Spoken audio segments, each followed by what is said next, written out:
হযরতে মুসাকে ডেকে বললেন, মুসা রে, ভয় পাওয়ার কোনো কারণ নাই। প্রতিষ্ঠিত একটি সরকারের বিরুদ্ধে তোমাকে নামায় দিয়া ময়দানে তোমাকে আমি একা ছেড়ে দেই নাই। আমি আল্লাহ রাব্বুল আলামিন তোমার সাথে আছি। হাতের লাঠি ছেড়ে দাও। মুসা আলাইহিস সালাম লাঠি ছেড়ে দিলেন, লাঠি সাপ হয়ে গেল। হা করলো, জাদুকরদের তৈরি করা সমস্ত বাঘ, সিংহ, সাপ মুসা আলাইহিস সালামের লাঠি মার্কা সাপের পেটের মধ্যে গিয়া ঢুকলো।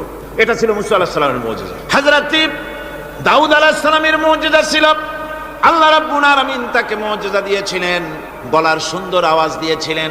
তিনি যখন জাব্বুর শরীফ তেলাওয়াত করতেন, উড়ন্ত পাখিরা ওড়া বন্ধ করে চতুর্দিকে বসে আল্লাহর কালাম শুনতো। তিনি লোহা দিয়ে অস্ত্র তৈরি করতেন।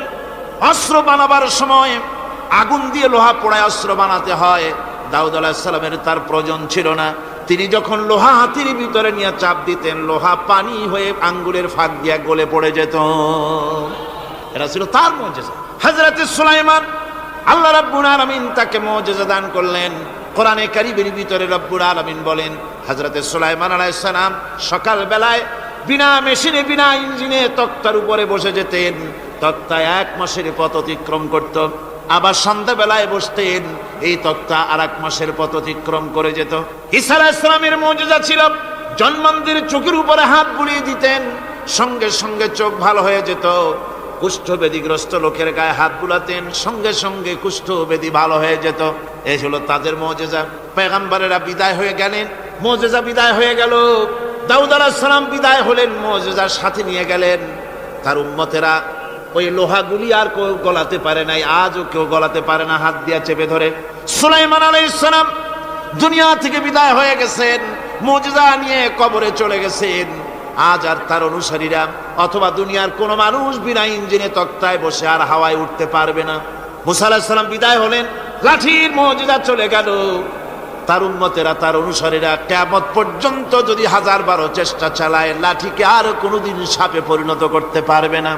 ঈসা আলাইহিস সালাম, আল্লাহ রাব্বুল আলামিন তাকে উঠায় নিলেন, মুজিজা তিনি সাথে নিয়ে গেলেন। আজ তার কোটি কোটি, শত শত কোটি উম্মতেরা দুনিয়ায় যারা তার উম্মত দাবি করে, খ্রিস্টানেরা হাজারো যদি চেষ্টা চালায়, তবুও জন্মান্ধের চোখের উপরে হাত বুলিয়ে চোখ আর ভালো করতে পারবে না। কুষ্ঠব্যাধিগ্রস্ত লোকের গায়ে হাত বুলিয়ে কুষ্ঠব্যাধি ভালো করতে পারবে না। তার মানে হলো, নবীরা যে যা যত মুজিজা পেয়েছিলেন, জীবদ্দশায় মুজিজা কাজে লেগেছে।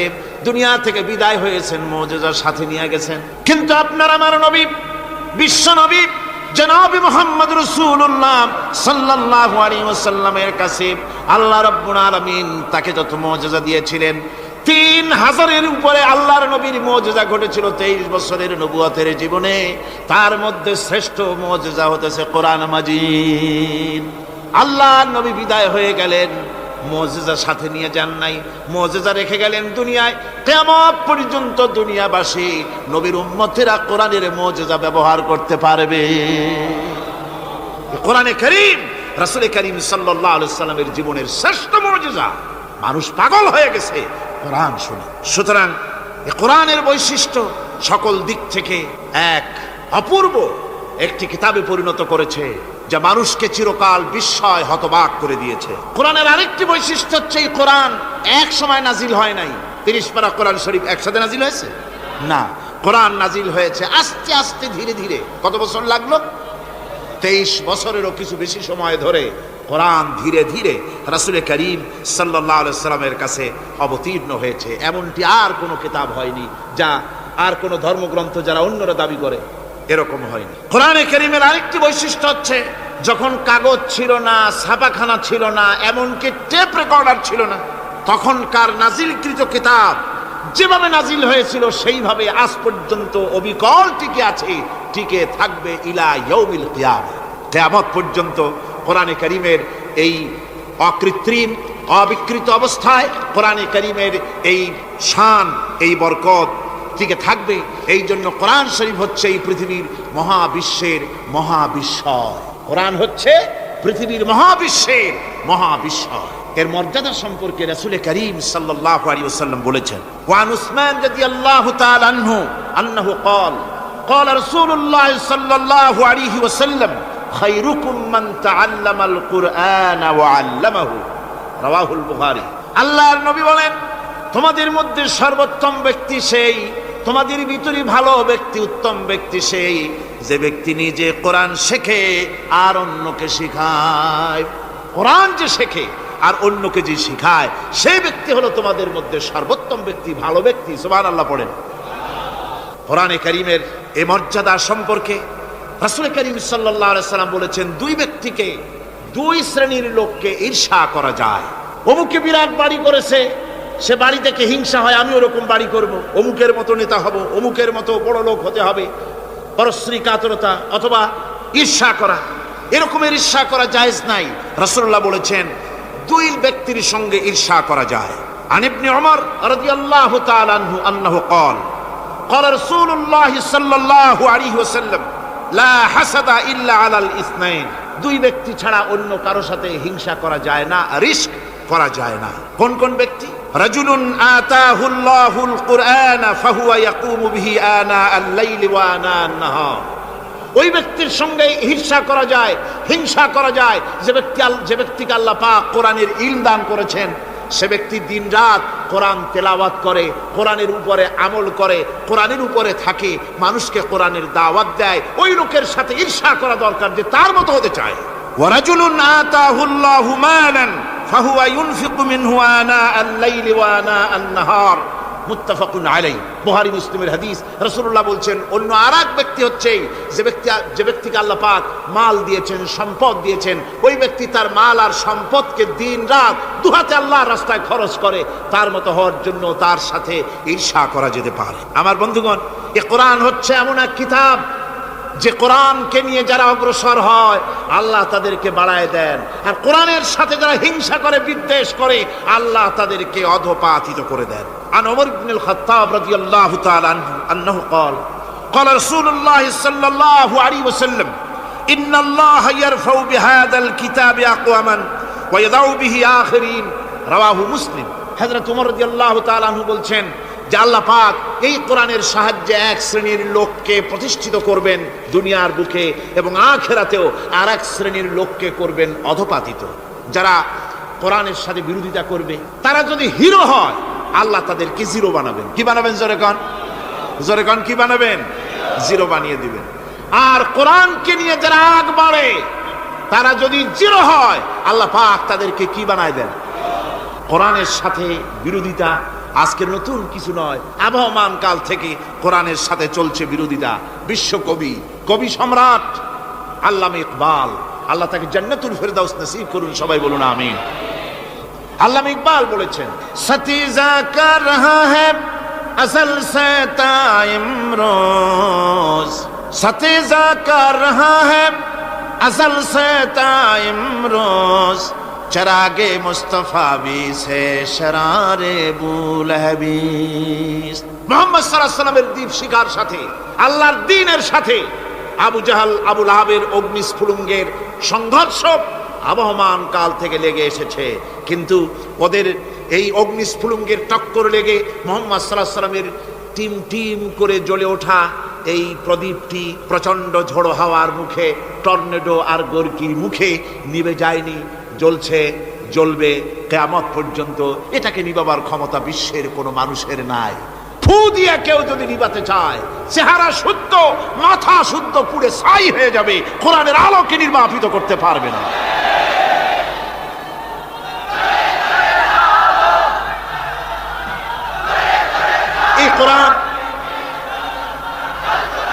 এই কোরআন যার সিনার ভিতরে থাকে, যার সিনার মধ্যে থাকে সে হয় সমৃদ্ধ, আর যার সিনার মধ্যে থাকে না সে হয় সবচাইতে ফকির আর এতিম। আল্লাহর নবী বলেছেন, ইন্নাল্লাযী লাইসা ফি জাওফিহি শাইউম মিনাল কুরআনি কাল বাইতিল খারিব। যেই দেহের ভিতরে কোরআন নাই, যেই দেহের ভিতরে, যেই সিনার ভিতরে কোরআন নাই, ওই মানুষটা হতেছে একটা সাড়া বাড়ির মতো, একটা উজাড় বাড়ির মতো, বিরান বাড়ির মতো। বিরান বাড়িতে কি থাকে? সাড়া বাড়িতে কি থাকে? কি কয়? না না, ভূত কিসের? খামোখাই ভয় পান আপনারা। ভূত বলে কিছু না। হ্যাঁ, শয়তান থাকে, জিন থাকে, তারপরে ওর মধ্যে আর কি থাকে? উতুম পেঁচা থাকে, ইঁদুর থাকে, তেলাপোকা থাকে, উই পোকা থাকে, বাঁদর থাকে, উল্লুক থাকে, সাপ থাকে। রাসূলুল্লাহর কথা দেখেন, কি সুন্দর কথা! সুবহানাল্লাহ, সুবহানাল্লাহ। যে দেহের ভিতরে কোরআন নাই, সারা বাড়িতে যা থাকে, পুরো বাড়িতে যা থাকে, বিরান বাড়িতে যা থাকে, যে দেহে কোরআন নাই সেই দেহের মধ্যে তাই থাকে। আজ দেখুন বাংলাদেশের শিক্ষাঙ্গনে, কলেজ ইউনিভার্সিটিগুলিতে কোরআন পড়ানো হয় না, বলেন ঠিক কিনা? আমাদের বিশ্ববিদ্যালয়গুলিতে কোরআন পড়ানো হয়, তাফসীর পড়ানো হয়, হাদিস পড়ানো হয়। হাদিস কোরআন আল্লাহর কালাম পড়ানো হয় না বলে অবস্থা কি হয়েছে? হাদিস থেকে মিলায় নেন, ইন্নাল্লাযী লাইসা ফী জাওফিহি শাইয়্যুম মিনাল কুরআনি কাল বাইতিল খারিব। কোরআন নাই তো সারা বাড়ি, কোরআন নাই তো কি আছে? যে ঘরের মধ্যে মানুষ নাই, উল্লুক থাকে, ভাল্লুক থাকে, শয়তান থাকে, তেলাপোকা থাকে, সারপোকা থাকে, হিংস্র প্রাণী ভরপুর থাকে। যে শিক্ষা প্রতিষ্ঠানে কোরআন পড়ানো হয় না, সেখানেও সন্ত্রাসীরা বাস করতে পারে, ভালো মানুষ টিকতে পারে না।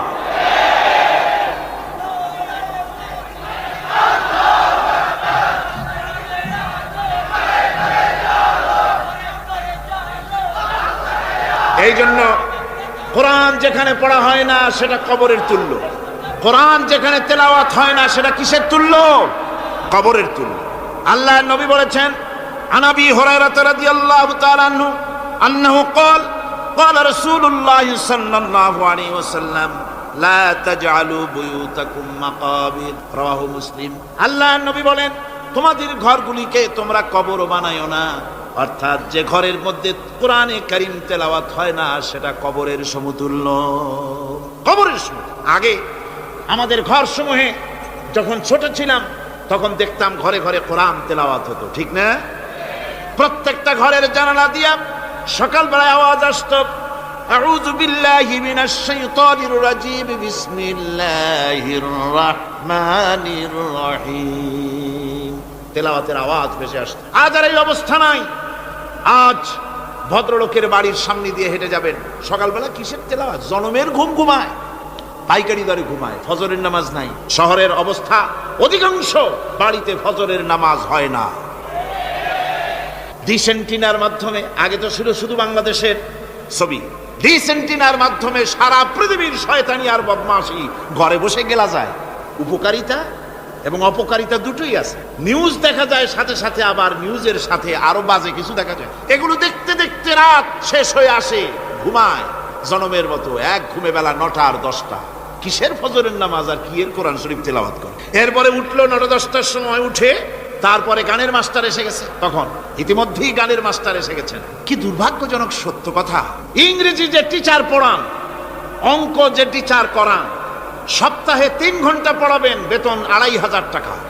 আর প্রতিদিন সকালবেলা এসে যদি কোনো মুসলমান কোনো একজন মৌলভী সাহেব, হাফেজ সাহেবকে রাখেন কোরআন তেলাওয়াত করাবার জন্য, কোরআন পড়াবার জন্য সন্তানকে, প্রতিদিন আসতে হবে, প্রতিদিন 2 ঘন্টা পড়াতে হবে, আর মাসের শেষে বেতন 500 টাকা। কোরআনে কারীমের সাথে এই এই আচরণ। ও, আমি বেশি বলে ফেলেছি। যাদের অভিজ্ঞতা আছে তারা বলছেন 200 টাকা। এরপরে অঙ্ক ইংরেজি তো কাজে লাগে, ভালো কথা। তারপরে গানের মাস্টার আসছেন, তিনি শেখাবেন কি? রবীন্দ্রসঙ্গীতের প্যানপ্যানানি, যা শুনলে পরে কানে ময়লা জমে যেতে পারে, যে গান শুনলে জীবিত মানুষ মৃত্যু হয়ে যায়। নজরুলের কথা শেখানো হবে না, তাহলে সেটা হবে সাম্প্রদায়িকতা। গানের মাস্টারকে, নাচের মাস্টারকে 5,000 টাকা, 10,000 টাকা পর্যন্ত বেতন দেওয়া হয়। এ জাতির জন্য আল্লাহর রহমত কেমনে আসবে? কি কারণে আসবে? কোরআনের সাথে এই বেয়াদবি আমরা করেছি। ঘরগুলিকে, আজকে আমাদের ঘরগুলিকে আমরা কবরস্থানে পরিণত করে দিয়েছি। কোরআন তেলাওয়াত হচ্ছে না। আমার বন্ধুগণ, কোরআন তেলাওয়াত করুন, বেশি বেশি তেলাওয়াত করুন, ঘরকে জীবিত করুন, সন্তানকে তেলাওয়াত করান, আপনি নিজেও তেলাওয়াত করুন। কোরআনে কারীম যারা তেলাওয়াত করবেন তাদের সম্পর্কে আল্লাহর নবী বলেন, মান ক্বারাআল কুরআনা ফাস্তাযহারাহু ফাহাল্লা হালালাহু ওয়া হাররামা হারামাহু আদখালাহুল্লাহুল জান্নাহ। আল্লাহর নবী বলেন, যে ব্যক্তি কোরআন শরীফ তেলাওয়াত করবে এবং কোরআনের হালাল অনুযায়ী হালালকে মেনে চলবে, হারাম অনুযায়ী হারাম থেকে ফিরে থাকবে, এরকম কোরআনের উপরে যে তেলাওয়াত করবে আর আমল করবে, আল্লাহ রাব্বুল আলামিন কিয়ামতের দিন তাকে জান্নাতের ভিতরে প্রবেশ করাবেন। শুধু বেহেশতে যাবে না, ওয়াসাফাহু ফি আশরাতিন মিন আহলি বাইতিহি কুল্লুহুম কাদ ওয়াজাবাত লাহুন নার। নবীজি বলেন এই কোরআনে কারীমের বরকতে কিয়ামতের দিন ওই ব্যক্তি তার রক্ত সম্পর্কিত 10 জন আত্মীয়ের ব্যাপারে সুপারিশ করার জন্য তৌফিক পাবে আল্লাহর দরবারে। এমন 10 ব্যক্তি, সেই 10 ব্যক্তির জন্য হিসাবের পরে জাহান্নাম ওয়াজিব হয়ে গিয়েছিল।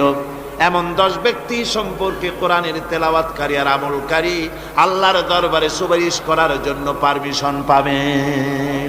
এমন নিয়ামত, সেই নিয়ামত থেকে আমরা বঞ্চিত হয়ে যাচ্ছি। আমি বলি না যে আপনারা কলেজ ইউনিভার্সিটিতে ছেলেদের পড়তে দিবেন না, আমি তা বলি না। তারা কলেজ ইউনিভার্সিটিতে বিলক্ষণ পড়াশোনা করুক, কিন্তু তাদেরকে কোরআন শরীফ শিখান। লক্ষ লক্ষ টাকা খরচ করলেন ছেলের পেছনে, কিন্তু কোরআন শিখালেন না। আপনি মরে গেলে আপনার জানাজাটা পড়বে, এ তৌফিকও সে পেল না। জানাজার ইমামতি তো দূরের কথা, জানাজার নিয়ত জানে না, পাক পবিত্রতা জানে না। বাপ মরে গেছে, সে তখন ছিল মার্কেটে, শুনলো বাপ মরছে, তাড়াতাড়ি জানাজায় শরীক হতে হবে।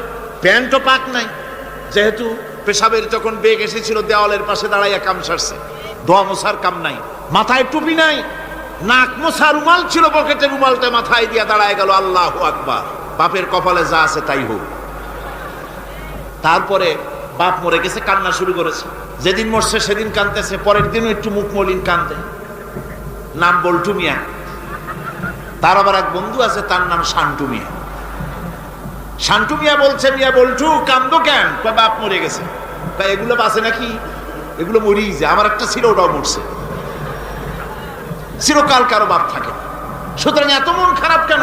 আসো, ইন্ডিয়া থেকে ভালো একটা বই আসছে, সেইটা দেখে এত আনন্দ পাবে। বাপ তো বাপ, 14 গোষ্ঠী মরলেও মনের দুঃখ মুছে যাবে। এরপরে বাড়ি এনে তাকে সিনেমার ছবি দেখানো হলো। ছবি সে দেখলো, ফেরার সময় বাপের কবরের কাছ থেকে যাওয়ার সময় দাঁড়িয়ে গেল ক্ষণিকের জন্য। আহারে বাপ, বিদায় হয়ে গেলা, কি দেব তোমার? কিছু তো নাই আমার কাছে, তাই সারা রাত ধরে যা কিছু দেখলাম এগুলি তোমার আমল নামায় দিয়ে গেলাম। জোরে কর নাউযুবিল্লাহ। আমি সমস্ত পিতাদেরকে বলতে চাই, সন্তানদেরকে কোরআন শিখান, কাজে লাগবে। কোরআন শিখালে কাজে লাগবে। কোরআন শরীফ মুখস্থ করে, বেশি করে মুখস্থ করেন কোরআনে কারীম, আপনার ফায়দা হবে। হযরত ওমর রাদিয়াল্লাহু তাআলা আনহু বর্ণনা করছেন যে রাসূল কারীম সাল্লাল্লাহু আলাইহি ওয়াসাল্লাম বলেছেন, ইউকালু লিসাহিবিল কুরআনি ইকরা ওয়ারাত্তিল কামা কুনতা তুরাত্তিলু ফিদ দুনিয়া। কিয়ামতের দিন জান্নাতীদেরকে, বেহেশতীদেরকে আল্লাহ রাব্বুল আলামিন বলবেন, কোরআন শরীফ তেলাওয়াত করো আর উপরের দিকে উঠতে থাকো। কোরআনে যেভাবে দুনিয়ার বুকে কোরআনে কারীম তুমি মুখস্থ করেছিলে, ধীরে ধীরে তেলাওয়াত করতে, ওইভাবে ধীরে ধীরে কোরআন তেলাওয়াত করো আর উপরের দিকে উঠতে থাকো। আল্লাহ পাক বলতে থাকবেন, উপরের দিকে ওঠো, তেলাওয়াত করো আর ওঠো। উঠতে উঠতে যেই জায়গায় গিয়ে তোমার তেলাওয়াত শেষ হয়ে যাবে, জান্নাতের ওই জায়গাটা তোমার জন্য বরাদ্দ হবে। আবু দাউদ শরীফের হাদিস। জান্নাতের ওই জায়গাটা তোমার জন্য বরাদ্দ হবে। এখন যাদের শুধু সূরা ইখলাস আর সূরা কাউসার মুখস্থ, তারা তো 2 পা আগাই বসে যাবে, উঠতে পারবেন না। বেশি বেশি মুখস্থ করেন, হাফেজে কোরআন হন অথবা হাফেজের মতো হন। বেশি বেশি মুখস্থ করেন সূরা ইয়াসিন, সূরা দুখান, সূরা আর রহমান, সূরা ওয়াকিয়া, সূরা মুজাম্মিল, এই সমস্ত সূরা, বেশি সূরা আল আরাফ, সূরা কাহাফ, সূরা মারিয়াম ইত্যাদি মুখস্থ করেন। কিয়ামতের দিন কাজে লাগবে। জান্নাতের অত উঁচায় উঠতে পারবেন। হাফেজ যে কোন জায়গায় যাবে, সুবহানাল্লাহি ওয়া বিহামদিহি, 30 পারা কোরআন যার সিনার ভিতরে, জান্নাতের কোন জায়গাটা আল্লাহ তাকে বরাদ্দ করবেন। সুবহানাল্লাহ, সুবহানাল্লাহ। কোরআনে কারীমকে মুখস্থ করুন, বেশি করে মুখস্থ করুন। কোরআনে কারীমকে বেশি করে তেলাওয়াত করুন। এই কোরআনে কারীমকে যারা বেশি করে তেলাওয়াত করবে, তেলাওয়াত করতে গিয়ে যারা আল্লাহর কাছে কিছু চাওয়ার সময় পাবে না, তাদের সম্পর্কে রাসূল কারীম সাল্লাল্লাহু আলাইহি ওয়াসাল্লাম বলেছেন, হাদিসে কুদসি, হাদিসে কুদসি রাসূল কারীম সাল্লাল্লাহু আলাইহি ওয়াসাল্লাম বলেছেন, ইয়াকুলুর রাbb তাবারাক ওয়া তাআলা মান শাগালাহুল কুরআন আন যিকরি মাসআলাতি আতাইতুহু আফযালা মা উতিয়াস সাইলিন।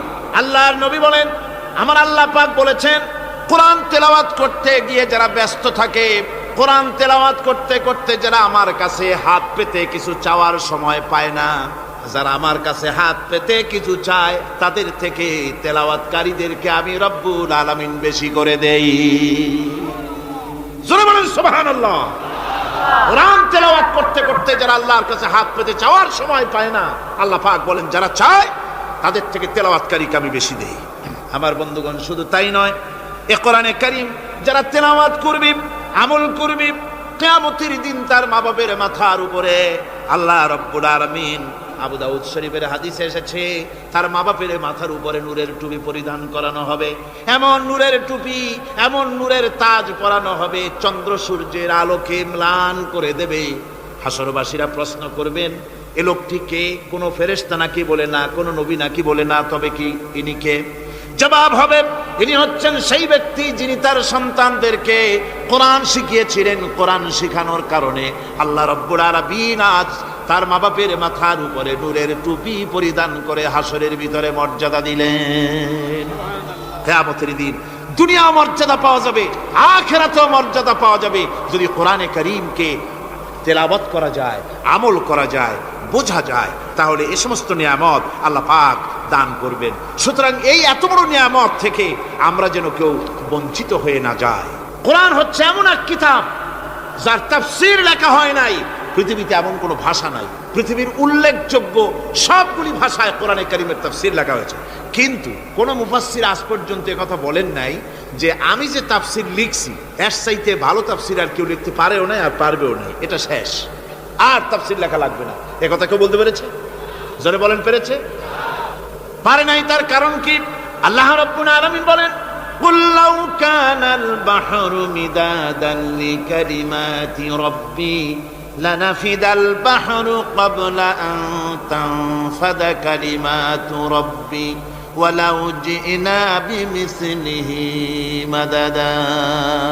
আল্লাহ পাক বলেন, নবী আপনি বলুন, আমার রবের কথাগুলি লেখার জন্য যদি সমুদ্রের পানিগুলি, সমুদ্রের সমস্ত পানিগুলি যদি কালিতে পরিণত হয়ে যায়, আর আমার রবের কথাগুলি যদি লেখা শুরু হয়ে যায়, আমার রবের কথাগুলি লেখার পূর্বে সমস্ত সমুদ্রের পানিগুলি শেষ হয়ে যাবে।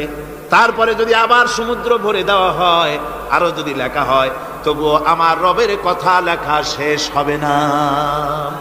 আল্লাহ রাব্বুল আলামিন বলেন, ওয়ালাউ আন্না মা ফিল আরদি মিন শাজারাতিন আকলামু ওয়াল বাহরু ইয়ামুদ্দুহু মিন বা'দিহি সাবআতু আবহুরিম মা নাফিদাত কালিমাতুল্লাহ।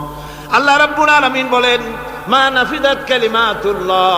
আল্লাহ পাক বলেন, 7টা সমুদ্রের পানি যদি একত্রিত করা হয়, 7টা সমুদ্রের পানি যদি এক জায়গায় করা হয়, এই পানিগুলি যদি কালিতে পরিণত হয়ে যায়, আর পৃথিবীর সমস্ত গাছগুলি যদি কলমে পরিণত হয়ে যায়, ওই গাছগুলি দিয়ে যদি ওই পানি রূপ কালি দিয়ে আমার প্রভুর কথা, আল্লাহ রাব্বুল আলামিনের কোরআনের কথা যদি লেখা শুরু হয়ে যায়, লিখতে লিখতে সমস্ত পানিগুলি, গাছগুলি শেষ হয়ে যাবে, আল্লাহ পাকের কালামের ব্যাখ্যা লেখা শেষ হবে না। মা নাফিদাত কালিমাতুল্লাহ, আল্লাহর কথা লেখা শেষ হবে না। এত বড় বিরাট আজিম কিতাব আল্লাহ পাক আমাদেরকে দান করেছেন। সুবহানাল্লাহ পড়েন। এই কিতাবের এত বড় গুরুভার আল্লাহ রাব্বুল আলামিন বলেছেন, লাউ আনজালনা হাযাল কুরআন আলা জাবালিন লারাআইতাহু খাশিআন মুতাসাদ্দিআন মিন খাশিয়াতিল্লাহ। আমি যদি এই কোরআনকে পর্বতের উপরে নাজিল করতাম, তাহলে তুমি দেখতে পেতে আমার ভয় ভীত সন্ত্রস্ত হয়ে পাহাড়গুলো চূর্ণ বিচূর্ণ হয়ে যেত। এত বড় আজিম কিতাব আমি তোমাদেরকে দান করেছি, যার গুরুভার বহন করতে কেউ রাজি হয়নি, পাহাড় পর্বত কেউ রাজি হয়নি, মানুষ রাজি হয়েছে। এই মানুষের উপরে আমি এটা অবতীর্ণ করেছি, গোটা বিশ্ববাসীর সামনে এই কিতাব আমি দিয়েছি তোমাদেরকে, এর দ্বারা হেদায়েত তোমরা গ্রহণ করবে। কিয়ামতের দিন আল্লাহর এই বিরাট নিয়ামত আমাদেরকে দান করলেন, আমরা এই নিয়ামতের নাশকর করেছি, অর্থাৎ এই কোরআনকে আমরা ব্যবহার করেছি সঠিকভাবে করি নাই, বেঠিকভাবে করেছি। প্রথম দিন, দ্বিতীয় দিন আমি বলেছি কোরআন শরীফকে শুধু তাবিজ তুমারের জন্য, শুধু সওয়াবের জন্য তেলাওয়াত করেছি। আসলে শুধু সওয়াবের জন্য তো আসেনি কোরআন। কোরআন বুঝতে হবে, আমল করতে হবে, তবে না শান্তি পাবো। আপনি যদি, কোরআন হচ্ছে মানুষের জীবন সমস্যার সমাধানের গ্রন্থ। ওষুধ খেলে রোগ ভালো হয়। ওষুধ খেলে কি হয়? কেউ যদি সকাল বেলায় তসবিহ হাতে নিয়ে 500 বার পড়ে ওষুধ ওষুধ ওষুধ, 500 বার পড়লে রোগ কি ভালো হবে? বরং রোগ আরো বাড়তে পারে চিল্লাইতে চিল্লাইতে। শীতের জন্য লেপ গায়ে যায় না দিয়া কেউ যদি চিল্লাইতে থাকে, জিকির করে লেপ্ত শোক লেপ্ত শোক লেপ্ত শোক, শীত কি বন্ধ হবে নাকি? পানির পিপাসায় ছটফট করে বানর যদি চিল্লায় পানি পানি পানি পানি পানি, পানির পিপাসা আরো বাড়বে। তাহলে কি বোঝা গেল? পিপাসা লাগলে পানি পান করতে হবে, শীত লাগলে কম্বলটা গায়ে দিতে হবে, রোগ হলে ওষুধটা খেতে হবে, তাহলে সব সমস্যার সমাধান হবে। অনুরূপ ভাবে আমরা শুধু কোরআনে কারীমকে তেলাওয়াত করি সওয়াবের নিয়তে, তার হুকুমগুলি জীবনের উপরে আমল করি না বলে আজকের জীবন আমাদের বিপর্যস্ত হয়েছে। ব্যক্তিতে, পরিবারে, রাষ্ট্রে শান্তি নাই, কোথাও শান্তি নাই এই কারণে। আর কিয়ামতের দিন রাসূল আসামি করবেন তাদেরকে যারা কোরআন অমান্য করেছে। রাসূল হবেন বাদী। বাদী হবেন কে? যারা বলেন কে বাদী হবেন? রাসূল। আসামি হবে কারা? যারা কোরআন ছেড়ে দিয়েছে। আল্লাহ রাব্বুল আলামিন বলেন وقال الرسول يا رب إن قوم اتخذوا هذا القرآن مهجورا। কিয়ামতের দিন রাসূল আল্লাহর দরবারে ফরিয়াদ করবেন, আয় আমার রব, আয় আমার আল্লাহ তাআলা, এই সমস্ত লোকগুলি তোমার কালামকে, তোমার কোরআনকে অপ্রয়োজনীয় জিনিস বলে তারা পরিত্যাগ করেছিল। কোরআনকে অপ্রয়োজনীয় মনে করেছে, কোরআনের সাথে ঠাট্টা করেছে, বিদ্রুপ করেছে, কোরআন শিক্ষা ভিক্ষার ঝুলি, শেখার বুলি মনে করেছে, কোরআনের কোনো মূল্য দেয় নাই, কোরআনের কোনো দাম দেয়নি, কোরআনের সাথে ঠাট্টা করেছে, কোরআনের আইনের সাথে ঠাট্টা করেছে, বিদ্রুপ করেছে। আমাদের দেশে শিক্ষাবিদ, চিন্তাবিদ, বুদ্ধিজীবী নাম ধরনের নামধারী এক শ্রেণীর লোকেরা কোরআনের সাথে সরাসরি বেয়াদবি করেছে। আহমদ শরীফ বলেছে পরকাল নাই, আল্লাহ বলছেন পরকাল আছে। আর আহমক, আহমদ তো না, ওটা কি? এই আহমক, সে বলেছে পরকাল নাই, বিবাহ মানি না, কবর আযাব মানি না, কিয়ামতের দিন বিচার হবে তাও মানি না, অস্বীকার করেছে। এটাকে নিয়ে ঠাট্টা করেছে। আহমদ শরীফ লিখেছেন নিজে যে আল্লাহ বলতে কেউ নাই, মানুষ তাকে চিন্তা করে সৃষ্টি করেছে, স্রষ্টা বলতে কেউ নাই। তারপরে আর একটা মেয়ে লোক, আমি ওটার নাম নিতে ঘৃণাবোধ করি, এটি হচ্ছে চরম ধর্মদ্রোহী, রাষ্ট্রদ্রোহী, নাস্তিক, জাহান্নামের কীট, ডাস্টবিনের আবর্জনা। এই মেয়ে লোকটি বলেছে, তার বইতে লিখেছে, বেহেশত হচ্ছে এক অসভ্য উদ্যান। কোরআন শরীফে আল্লাহ পাক বলেছেন আমলে সালেহ যারা করবে, নবীরা, ওলিরা, সিদ্দিকিন, সোহাদা সব যাবে জান্নাতে। আর সেই জান্নাতকে এই হাবিসা, এই নিকৃষ্ট ধর্মদ্রোহী, রাষ্ট্রদ্রোহী মহিলা, এই সে বলেছে বেহেশত হচ্ছে এক অসভ্য উদ্যান। পৃথিবীর অতৃপ্ত বহুগামী পুরুষেরা তাদের থাকার জায়গা হবে ওই বেহেশতের মধ্যে। যেরকম নাউজুবিল্লাহ। এই মেয়ে লোকটি সমগ্র নারী জাতির কলঙ্ক। ভারত, বাংলাদেশের শ্রেষ্ঠ শত্রু ভারত, এই শয়তানকে পয়সা দিয়া পুষতেছে। কলকাতায় দাওয়াত দিয়ে আনন্দ পুরস্কার দিয়েছে। সে তার বইয়ের মধ্যে, কত বড় নির্লজ্জই মেয়ে, বইয়ের মধ্যে লিখছে, বাসে বসে আমি যখন দেখি ছেলেরা পেশাব করার জন্য বাস থামলি বাসের থেকে নেমে দেওয়ালের পাশে গিয়ে প্যান্টের বোতাম খুলে পেশাব করে, আর মেয়েরা চুপ করে বসে থেকে পেশাবের যন্ত্রণা নিয়ে কষ্ট পায়, আমি আনন্দ পাবো সেই দিন যেদিন মেয়েরাও বাস থেকে নেমে দেওয়ালের পাশে দাঁড়িয়ে পেশাব করতে পারবে। এটা কি একটা মানুষ? অসভ্য জানোয়ার একে জন্ম দিয়েছে, আল্লাহই ভালো জানে। আমার বন্ধুগণ, তার অসভ্যতার শেষ নাই। কোরআন নিয়ে ঠাট্টা করেছে, বলেছে আমার মা রাতের বেলায় ঝুলে ঝুলে সূরা ইয়াসিন পড়ে, আমি চিন্তা করি যে কত বাজে কাম করতেছে সে। বলছে আল্লাহ পাক কোরআনের মধ্যে পুরুষকে বেহেশতের হুরিদের কাঁচা মাংসের লোভ দেখাইয়া, মদ খাওয়াবার লোভ দেখিয়ে তাদেরকে নামাজ রোজা করার জন্য বাধ্য করতেছে। বেহেশতে কি শরাব, বেহেশতে কি মদ পান করানো হবে? না, বেহেশতে মদ পান করানো হবে না। মদ তো নাপাক জিনিস। আল্লাহ পাক বলছেন বেহেশতে পান করানো হবে। ওয়াসাকাহুম রাব্বুহুম শারাবান তাহুরা। জান্নাতের ভিতরে আল্লাহ পাক শরাবে তাহুর পান করাবেন, যেটা নিজেও পাক এবং যে পান করবে সেও পবিত্র হয়ে যাবে। সুবহানাল্লাহ। সুতরাং এই কোরআন নিয়ে ঠাট্টা বিদ্রুপ যারা করেছে, কিয়ামতের দিন আল্লাহর দরবারে তাদেরকে উঠতে হবে, আজ হোক কাল হোক। আমি জানি না বাংলাদেশ সরকার ভারতের ভয়ের চোটে এই মেয়ে লোককে পুলিশ প্রহারা দিয়া পুষতেছে নাকি আমার বুঝে আসে না। বাংলাদেশ সরকারের পররাষ্ট্র মন্ত্রণালয় রীতিমতো আসামির কাঠগড়ায় দাঁড়িয়ে বিবৃতি দিয়েছেন এবং তাকে পুলিশ প্রহরার ভিতরে রেখেছে। বাংলাদেশের দণ্ডবিধি অনুযায়ী ওর তো ফাঁসি হয়ে যাওয়া উচিত। কোরআনের বিরুদ্ধে কথা বলেছে, আল্লাহর কোরআন নিয়ে ঠাট্টা করেছে। আমার বন্ধুগণ,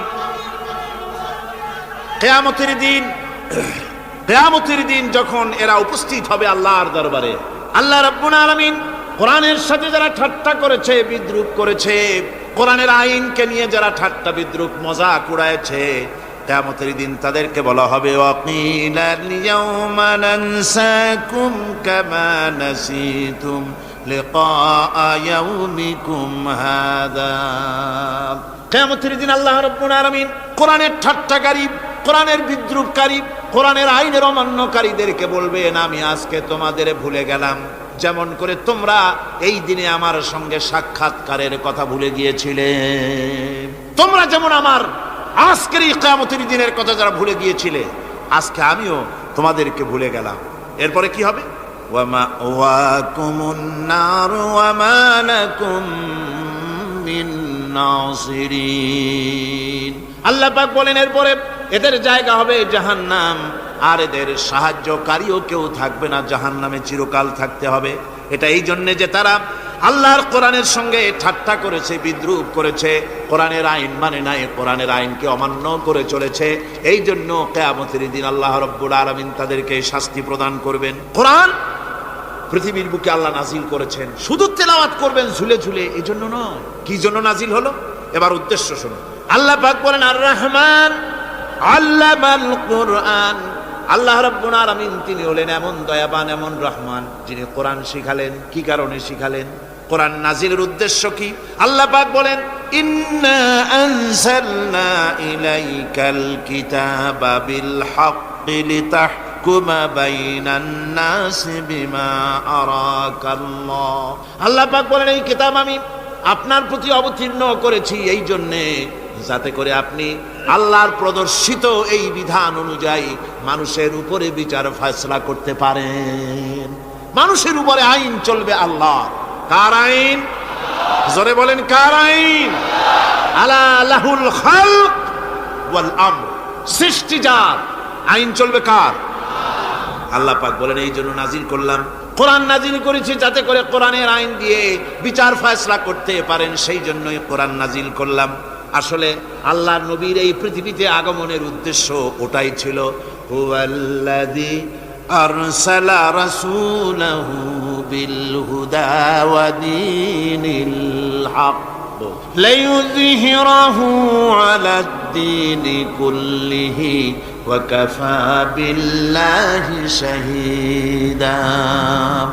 আল্লাহ রাব্বুল আলামিন বলেন আমি আমার রাসূলকে দ্বীনে হক, সত্যের বিধান সহকারে দুনিয়ায় প্রেরণ করেছি। লিইয়ুযহিরাহু আলাদ দীনি কুল্লিহি আয় লিইয়ুগলিবাহু আলা সাইরিল আদিয়ান। সমস্ত আদিয়ানে বাতিলের উপরে আমার দ্বীনকে বিজয়ী করে দেওয়ার জন্য আমি রাসূলের কাছে কিতাব সহকারে তাকে অবতীর্ণ করেছি। এ দায়িত্ব শুধু মুহাম্মদ সাল্লাল্লাহু আলাইহি ওয়াসাল্লামের ছিল না, দুনিয়ার উপরে আল্লাহর দ্বীন কায়েম করা, আল্লাহর বিধান অনুযায়ী মানুষের বিচার ফয়সালার দায়িত্ব শুধু মুহাম্মদ সাল্লাল্লাহু আলাইহি ওয়াসাল্লামের ছিল না, সমস্ত নবীদের ছিল। কাদের ছিল? সব নবীদের ছিল। ফাবাসাল্লাহু আন-নাবিয়্যিনা মুবাশশিরিনা মুনযিরিন ওয়া আনজালা মা'আহুমুল কিতাবা বিল হাক্কি লিয়াহকুমা বাইনান নাস। আল্লাহ পাক বলেন সমস্ত নবীদের কাছে আমি কিতাব অবতীর্ণ করেছি এই জন্যে যে তারা সহজ এবং সোজা পথে যারা চলতে চায় তাদেরকে তিনি সুসংবাদ দিবেন, আর বাঁকা পথে যারা চলবে তাদেরকে তিনি জাহান্নামের ভীতি প্রদর্শন করবেন। আর আমি তার উপরে যে কিতাব অবতীর্ণ করেছি এই কিতাব দিয়ে জনগণের উপরে বিচার ফয়সালা করবে, আইন চলবে আল্লাহর কিতাব দিয়ে। আইন চলবে কি দিয়ে? আল্লাহর কিতাব দিয়ে। আল্লাহর কিতাব অনুযায়ী জনগণকে পরিচালিত করবেন। এই জন্য আমি এই কোরআনকে নাজিল করেছি, অতীতেও এই কিতাবগুলি নাজিল করেছি।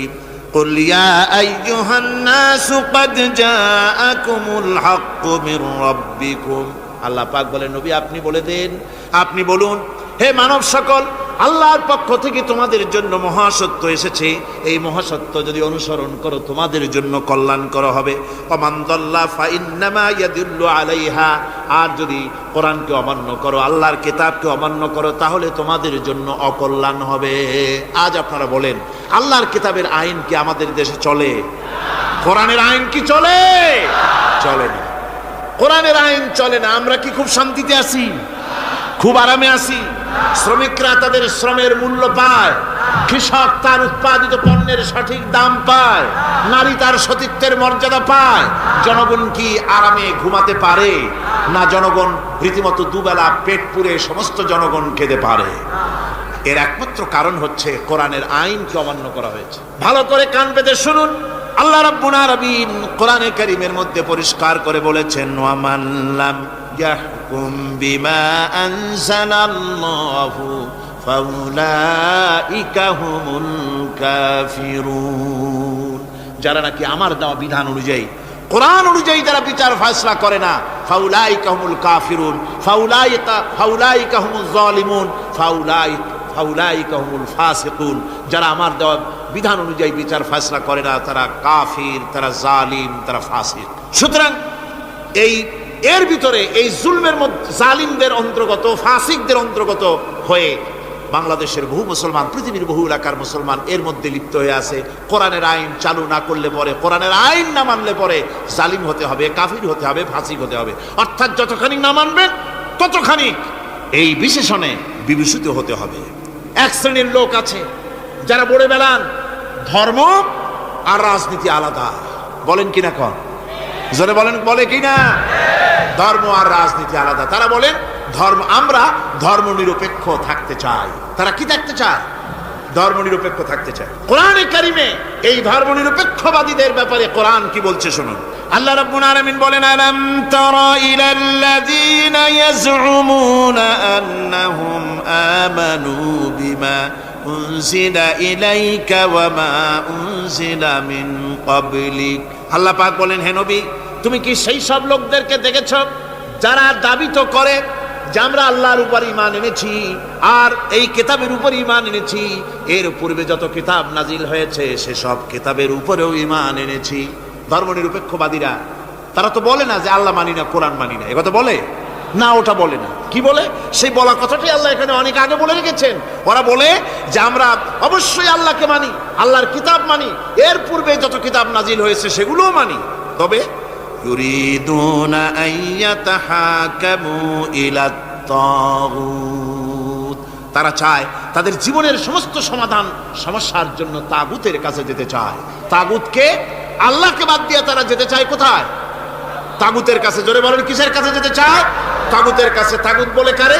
তাগুত বলা হয় যে নিজে আল্লাহর আইন মানে না এবং অপরকেও আল্লাহর আইন অমান্য করতে বাধ্য করে, তাকে বলা হয় তাগুত। ওরা বলে ধর্ম আর রাজনীতি আলাদা, কোরআন মানি কিন্তু কোরআনের আইন মানি না। ওরা কোরআন মানে ঠিকই, বলে যে কোরআন মানি, কিন্তু কোরআনের আইন মানে। তাহলে এ মানি বলার অর্থটা কি? এর মূল্যটা কোথায়? কোরআন যদি মানো তো কোরআন বলেছে সুদ খেও না, আমাদের দেশে সুদ চলছে না। কোরআন বলেছে বিবিকে পর্দায় রাখো, পর্দায় কি রাখা হচ্ছে? কোরআন বলেছে ওজনে কম দিও না, তা কি মানা হচ্ছে? কোরআন বলেছে আমার আইন দিয়ে দেশ শাসন করো, তা কি করা হচ্ছে? সুতরাং ধর্মনিরপেক্ষ মতবাদ যেটা, এই মতবাদটা কোরআনের দৃষ্টিতে কুফরি মতবাদ। ধর্মনিরপেক্ষ মতবাদ কি? জোরে বলেন, ধর্মনিরপেক্ষ মতবাদ কি? কোন মুসলমান, যে ব্যক্তি নিজেকে মুসলমান বলে দাবি করে, ধর্মনিরপেক্ষ মতবাদ সে বিশ্বাস করতে পারে না, জায়েজ নাই, হারাম। আফাতুমিনুনা বিবাদিল কিতাব ওয়া তাকফুরুনা বিবাদ, তোমরা কোরআনের কিছু অংশকে মেনে নিবে আর কিছু অংশকে করবে অস্বীকার। এটা যদি করো দুনিয়ার জীবনে পাবে দুনিয়ার জীবনে জিল্লতি আসবে, লাঞ্ছনা আসবে, আর কিয়ামতে পাবে জাহান্নামের শাস্তি। সুতরাং ধর্মনিরপেক্ষ মতবাদের অর্থ, তারা বলে যে ধর্মহীনতা নয়, আসলে কিন্তু ধর্মনিরপেক্ষ মতবাদের অর্থই হলো ধর্মহীনতা। ঠিক কিনা কন? জোরে বলেন ঠিক কিনা? এই ধর্মনিরপেক্ষ মতবাদ আমাদের দেশের জন্ম হয় নাই, এর জন্ম হয়েছে ইউরোপ সভ্যতায়। প্রাচীন ইউরোপ সভ্যতায় এর জন্ম হয়েছিল, সেখান থেকে তার আন্ডা বাচ্চা ভারতে এসেছিল। ভারত থেকে এই আন্ডা বাচ্চার কিছু অংশ 1972 সালে তদানীন্তন সরকারের মাথার উপরে ভারত চাপিয়ে দিয়েছিল। সেই ধর্মনিরপেক্ষ মতবাদ 1972 সনের সংবিধানে লেখা হলো, কিন্তু 1982 সনে যখন সংবিধান আবার অ্যামেন্ডমেন্ট করা হলো, তখন ধর্মনিরপেক্ষতার কপালে ঝাঁটা মেরে বিদায় করা হয়েছে। বাংলাদেশে ধর্মনিরপেক্ষ মতবাদ চলতে পারে না। ধর্মনিরপেক্ষ মতবাদের কথা আমাদের দেশে তারাই বলে যারা 72 সনে ক্ষমতায় ছিলেন। তারা ধর্মের সাথে কি ব্যবহার করেছেন আমরা ভুলে যাই নাই, আপনারা ভুলে গেছেন। 1972 সনে দেশের সমস্ত বিশ্ববিদ্যালয়ের মনোগ্রাম থেকে ইকরা বিসমি রাব্বিকাল্লাযী খালাক রব্বি জিদনি ইলমা কোরআনে কারীমের এই আয়াতকে বিদায় করে দেওয়া হয়েছিল। শাসনতন্ত্রের শিরোনামে বিসমিল্লাহকে গ্রহণ করা হয় নাই। শুধু তাই নয়, কোরআনে কারীম যেখানে তেলাওয়াত করা হয় তখনকার সময় রেডিওতে, টেলিভিশনে ওই 72 থেকে 3 বছর, এবং এখনো সেই দলটি মিটিং করতে গিয়ে, কোনো জায়গায় কিছু করতে গিয়ে আগে কোরআন শরীফ, তারপরে গীতা, তারপরে বাইবেল, এগুলি হচ্ছে মুনাফিকের লক্ষণ। কিসের লক্ষণ? যেখানে যেই টেবিলে, যেই মঞ্চে কোরআন তেলাওয়াত হয়, বাইবেল গীতা পড়া হারাম, পড়া হতে পারে না। কোরআনের চাইতে শ্রেষ্ঠ কিতাব আল্লাহর দুনিয়া আছে? সমস্ত কিতাবকে রদ করেছে কোরআন। হযরত ওমর রাদিয়াল্লাহু তাআলা রাসূল করিম সাল্লাল্লাহু আলাইহি ওয়াসাল্লামের কাছে গিয়ে তাওরাতের একটা পাতা পড়তেছে। হযরত আবু বকর রাদিয়াল্লাহু তাআলা সেখানে চলে এলেন। এসে দেখেন রাসূল করিম সাল্লাল্লাহু আলাইহি ওয়াসাল্লামের চেহারা মোবারক লাল হয়ে গিয়েছে গুসায়।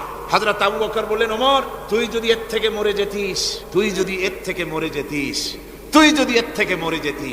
3 বার বললেন। হযরত ওমর শিউরে উঠলেন, হতচকিত হয়ে উঠলেন। আবু বকর আমাকে মরার কথা বলছেন কেন? তিনি তাকিয়ে দেখেন রাসূল করিম সাল্লাল্লাহু আলাইহি ওয়াসাল্লামের চেহারা মোবারক গুসায় লাল হয়ে। হযরত ওমর বলছেন, ইয়া রাসূলুল্লাহ, আমার এবং আমার পিতামাতার জীবন আপনার কদম মোবারকে উৎসর্গ হয়ে যাও। আমি অপরাধ করেছি, কি অন্যায় করেছি হুজুর আমাকে। হুজুর বলছেন, ওমর, তুমি যে তাওরাতের পাতা আমার সামনে পড়তেছো, এই তাওরাত যার উপরে নাজিল হয়েছিল, সেই মুসা আলাইহিস সালাম যদি আজকে বেঁচে থাকতেন, তাহলে আমার উম্মতের ভিতরে শামিল হয়ে যাওয়া তার জন্য ফরজ হয়ে যেত। অতীতের সমস্ত কিতাবকে রদ করা হয়েছে, সমস্ত শরিয়াতকে বন্ধ করা হয়েছে। সুতরাং কোন মুসলমানের প্ল্যাটফর্মে যেখানে কোরআন তেলাওয়াত হয়, বেদ, বাইবেল, গীতা পড়া হারাম সেখানে। এই মুনাফিকরা তাও করে থাকে। আমার মুসলমান ভাইয়েরা, নজরুল ইসলাম কলেজের ইসলাম শব্দ বাদ দিয়ে নজরুল কলেজ করা হয়েছিল। সলিমুল্লাহ মুসলিম হলের মুসলিম শব্দ বাদ দিয়ে শুধু সলিমুল্লাহ হল করা হয়েছিল। তার মানে ধর্ম এদের কলিজায় আগুন জ্বালিয়ে দেয়। ইসলামের নাম বরদাস্ত হয় না, কোরআনের নাম বরদাস্ত হয় না। আর বরদাস্ত হয়নি বলেই আল্লাহ পাক তার ইন্তেকাম নিয়েছে। আমার বক্তব্য হচ্ছে, কোরআনে কারীম পৃথিবীতে এসেছে শাসন করতে দুনিয়াকে। তার মধ্যে রয়েছে রাজনীতি, অর্থনীতি, সব। এই বিচার ফয়সালা কোরআন থেকে যারা গ্রহণ করে না, রাসূলকে যারা বিচারক মানে না, তাদের সম্পর্কে আল্লাহ পাক কি বলছেন শুনুন। ফালা ওয়া রাব্বিকা লা ইউমিনুনা হাত্তা ইউহাক্কিমুকা ফীমা শাজারা বাইনাহুম সুম্মা লা ইয়াজিদু ফী আনফুসিহিম হারাজাম মিম্মা কাদাইতা ওয়া ইউসাল্লিমু তাসলিমা। আল্লাহ রাব্বুল আলামিন বলেন, ফালা ওয়া রাব্বিক, কখনো নয় হে নবী, আপনার রবের কসম, কখনোই নয়, ওরা মুমিন নয় যারা নাকি তাদের জীবনের সব কিছুর ব্যাপারে যতক্ষণ পর্যন্ত আপনাকে বিচারক না মানে, আপনার দেওয়া ফয়সালাকে গ্রহণ না করে, এবং আপনি বিচার করার পর ফয়সালা দেওয়ার পরে এটার উপরে দ্বিধাহীন চিত্তে মেনে যতক্ষণ না নিবে, ততক্ষণ পর্যন্ত তারা যত ঈমানের দাবি করুক, তারা আসলে মুমিন না। এ ফতোয়া কার? এ ফতোয়া কার? আল্লাহ রাব্বুল আলামিনের ফতোয়া। কখনো মুমিন হতে পারবে না যারা রাসূলুল্লাহকে ফয়সালাকারী হিসেবে গ্রহণ না করবে, কোরআনকে সংবিধানের উৎস হিসেবে গ্রহণ না করবে। কোরআন এসেছে আইনের কিতাব হিসেবে পৃথিবীর মানুষকে পরিচালিত করার জন্য। আজ এই কোরআনের আইন যারা মানে সেখানে শান্তি পায়, কোরআন যেখানে মানে না সেখানে শান্তি হয় না। আল্লাহ পাক পরিষ্কার বলেছেন কোরআনের আইন মেনে চলো। আর যারা এই কোরআনকে অমান্য করবে তাদের শাস্তি কি হবে? আল্লাহ পাক বলেন, আল্লাযীনা কাযযাবু বিল কিতাবি ওয়া বিমা আরসালনা বিহি রুসুলানা ফাসাউফা ইয়ামালুন। আল্লাহ পাক বলেন, আমি যে কিতাব নাজিল করেছি এই কিতাবকে যারা মিথ্যা মনে করে, কিতাবকে যারা অস্বীকার করে, কোরআনের আইন যারা মানে না, আমি যে রসুলের উপরে যা নাজিল করেছি সেগুলির উপরে যারা ঈমান আনে না, এগুলিকে যারা মানে না, তাদের জন্য এর পরিণতি তারা খুব শীঘ্রই টের পাবে। খুব শীঘ্রই তাদেরকে এর পরিণতি দেওয়া হবে। কিয়ামতের দিন তাদেরকে আল্লাহ রব্বুল আলামিন জাহান্নামে প্রবেশ করাবেন। কোরআনের অমান্যকারীদের জায়গা কোথায় হবে? কোথায় হবে তাদের জায়গা? জাহান্নামের ভিতরে হবে। সুতরাং আমরা কোথায় যেতে চাই? জাহান্নামে না জান্নাতে? বেহেশতে যদি যেতে চাই, দুনিয়ায় যদি শান্তি চাই এবং আখিরাতে যদি মুক্তি পেতে চাই, তাহলে আমাদেরকে কোরআনের আইনকে মানতে হবে। কিসের আইন মানা লাগবে? কোরআনের আইন মানতে হবে। কোরআনে কারীমের নাজিল হলো, আল্লাহ পাক যে কোরআন আমাদের শিখালেন, আর রহমান আল্লামাল কোরআন, যে কোরআন তিনি আমাদের শিখালেন। এই কোরআন নাজিলের পদ্ধতি ছিল মদিনা এবং মক্কা। রাসূলের মক্কি জিন্দেগিতে কিছু নাজিল হয়েছে, আর মদনী জিন্দেগিতে নাজিল হয়েছে কিছু। মক্কা শরীফে যেগুলি নাজিল হয়েছে সেই সূরাগুলো ছিল তাওহীদ, রিসালাত এবং আখিরাতের উপরে নির্ভর করে।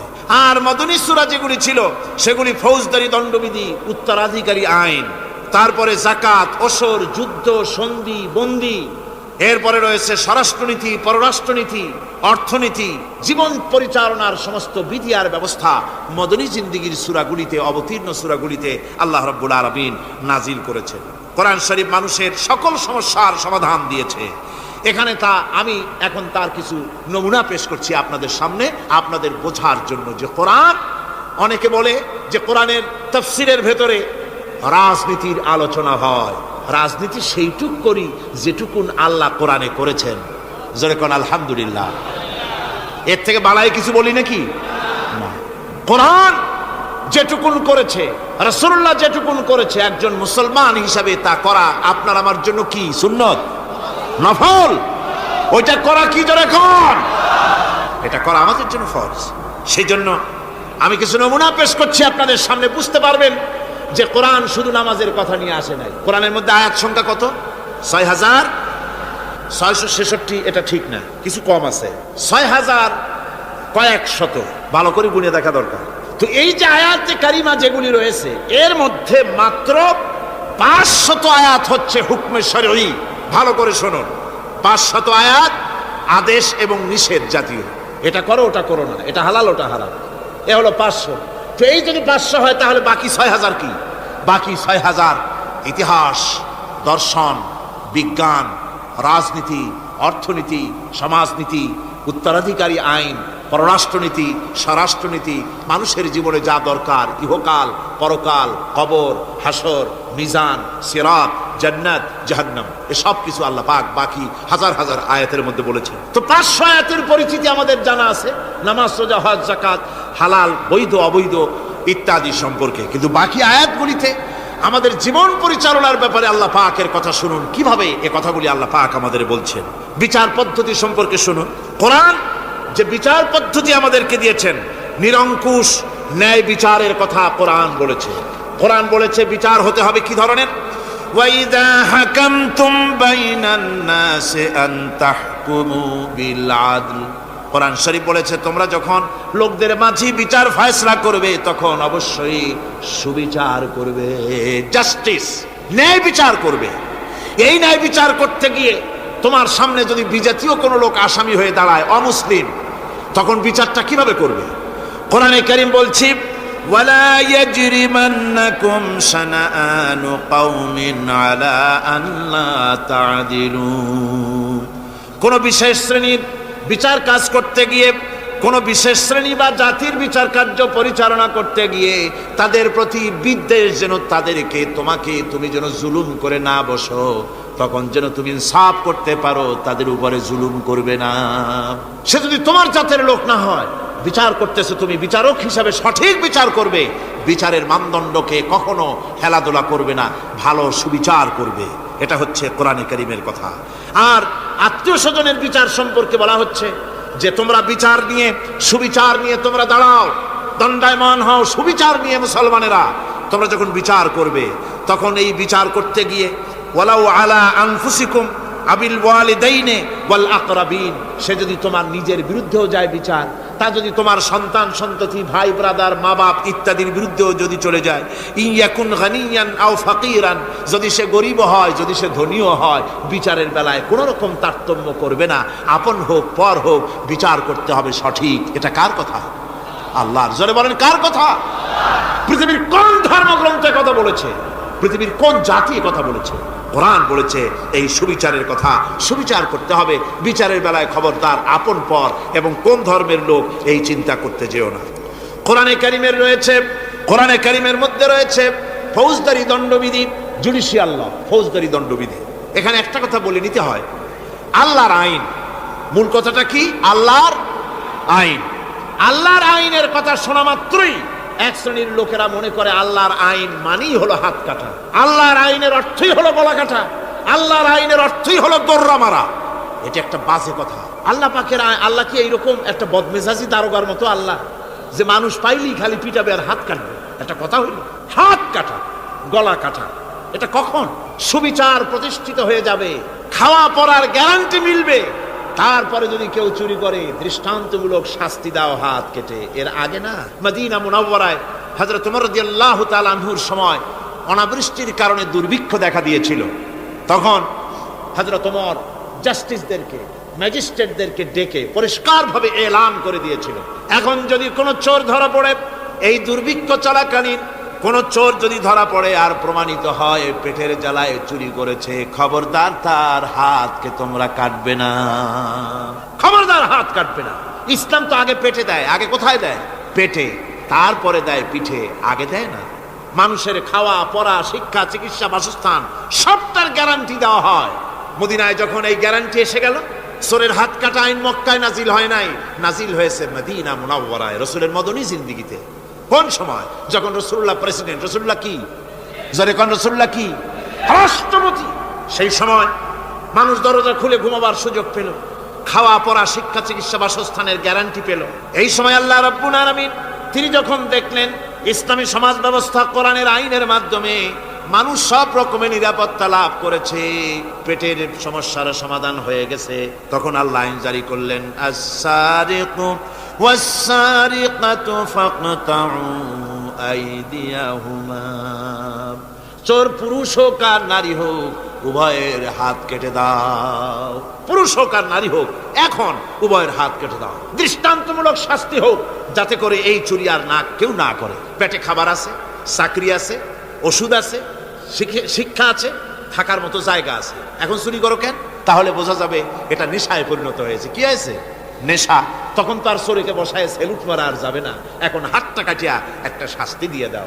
আমাদের দেশে কিন্তু চোরের হাত কাটা আইনের ব্যাপারে কোনো চোরেরা আজ পর্যন্ত মিছিল করে না। বাংলাদেশের কোনো ছোট ছোট চোর, যেমন তাল চোর, বেল চোর, কচু চোর, ছাতি চোর, জুতা চোর, আরো যত ছোট ছোট চোর, এই সব চোরেরা কি কোনোদিন মিছিল করেছে যে চোরের হাত কাটা আইন মানি না, মানবো না? বলেছে কেউ? বলে। কিন্তু এই আইনের বিরুদ্ধে সোচ্চার কারা? কোন চোরেরা? নিশ্চয়ই ছোট চোরেরা না, বড় চোর। যারা তাল বেল চুরি করে না, বরং কলমের খোঁচা দিয়া সরকারের জনগণের লক্ষ কোটি কোটি টাকা পকেটস্থ করেন মেহেরবানি করে, ওই সব। তারা মনে করেন যদি এই আইন চালু হয়ে যায় তাহলে তালচোর বেলচোরের তো কোনো ক্ষতি নাই, ইসলামী রাষ্ট্র চালু হলে পরে তো সকলের পেটে ভাত আসবে, ওই তাল বেল আর চুরি করা লাগবে না, তাদের তো সুবিধা। কিন্তু মুসিবতটা তো আমাদের হবে। বেশি খাইয়া খাইয়া জিব্বা পুরু হয়ে গেছে, এখন ওই বেশি খাইতে না পারলে বদভ্যাস চালু হয়ে যাবে। চুরি করতে যখন যাইবে তখন এই আইন তো বিসমিল্লাহ হবে আমাদের দিয়া। এই জন্য ওনারাই বিরোধিতা করেন চরমভাবে। আর ইসলামের সব আইনের সাথে বিরোধিতা করার জন্যে বাংলাদেশে যতগুলি পত্রিকা বেরিয়েছে তার মধ্যে শীর্ষস্থানে রয়েছে ভারতের রায়ের টাকায় পরিচালিত নিকৃষ্ট আবর্জনা পত্রিকা আজকের কাগজ।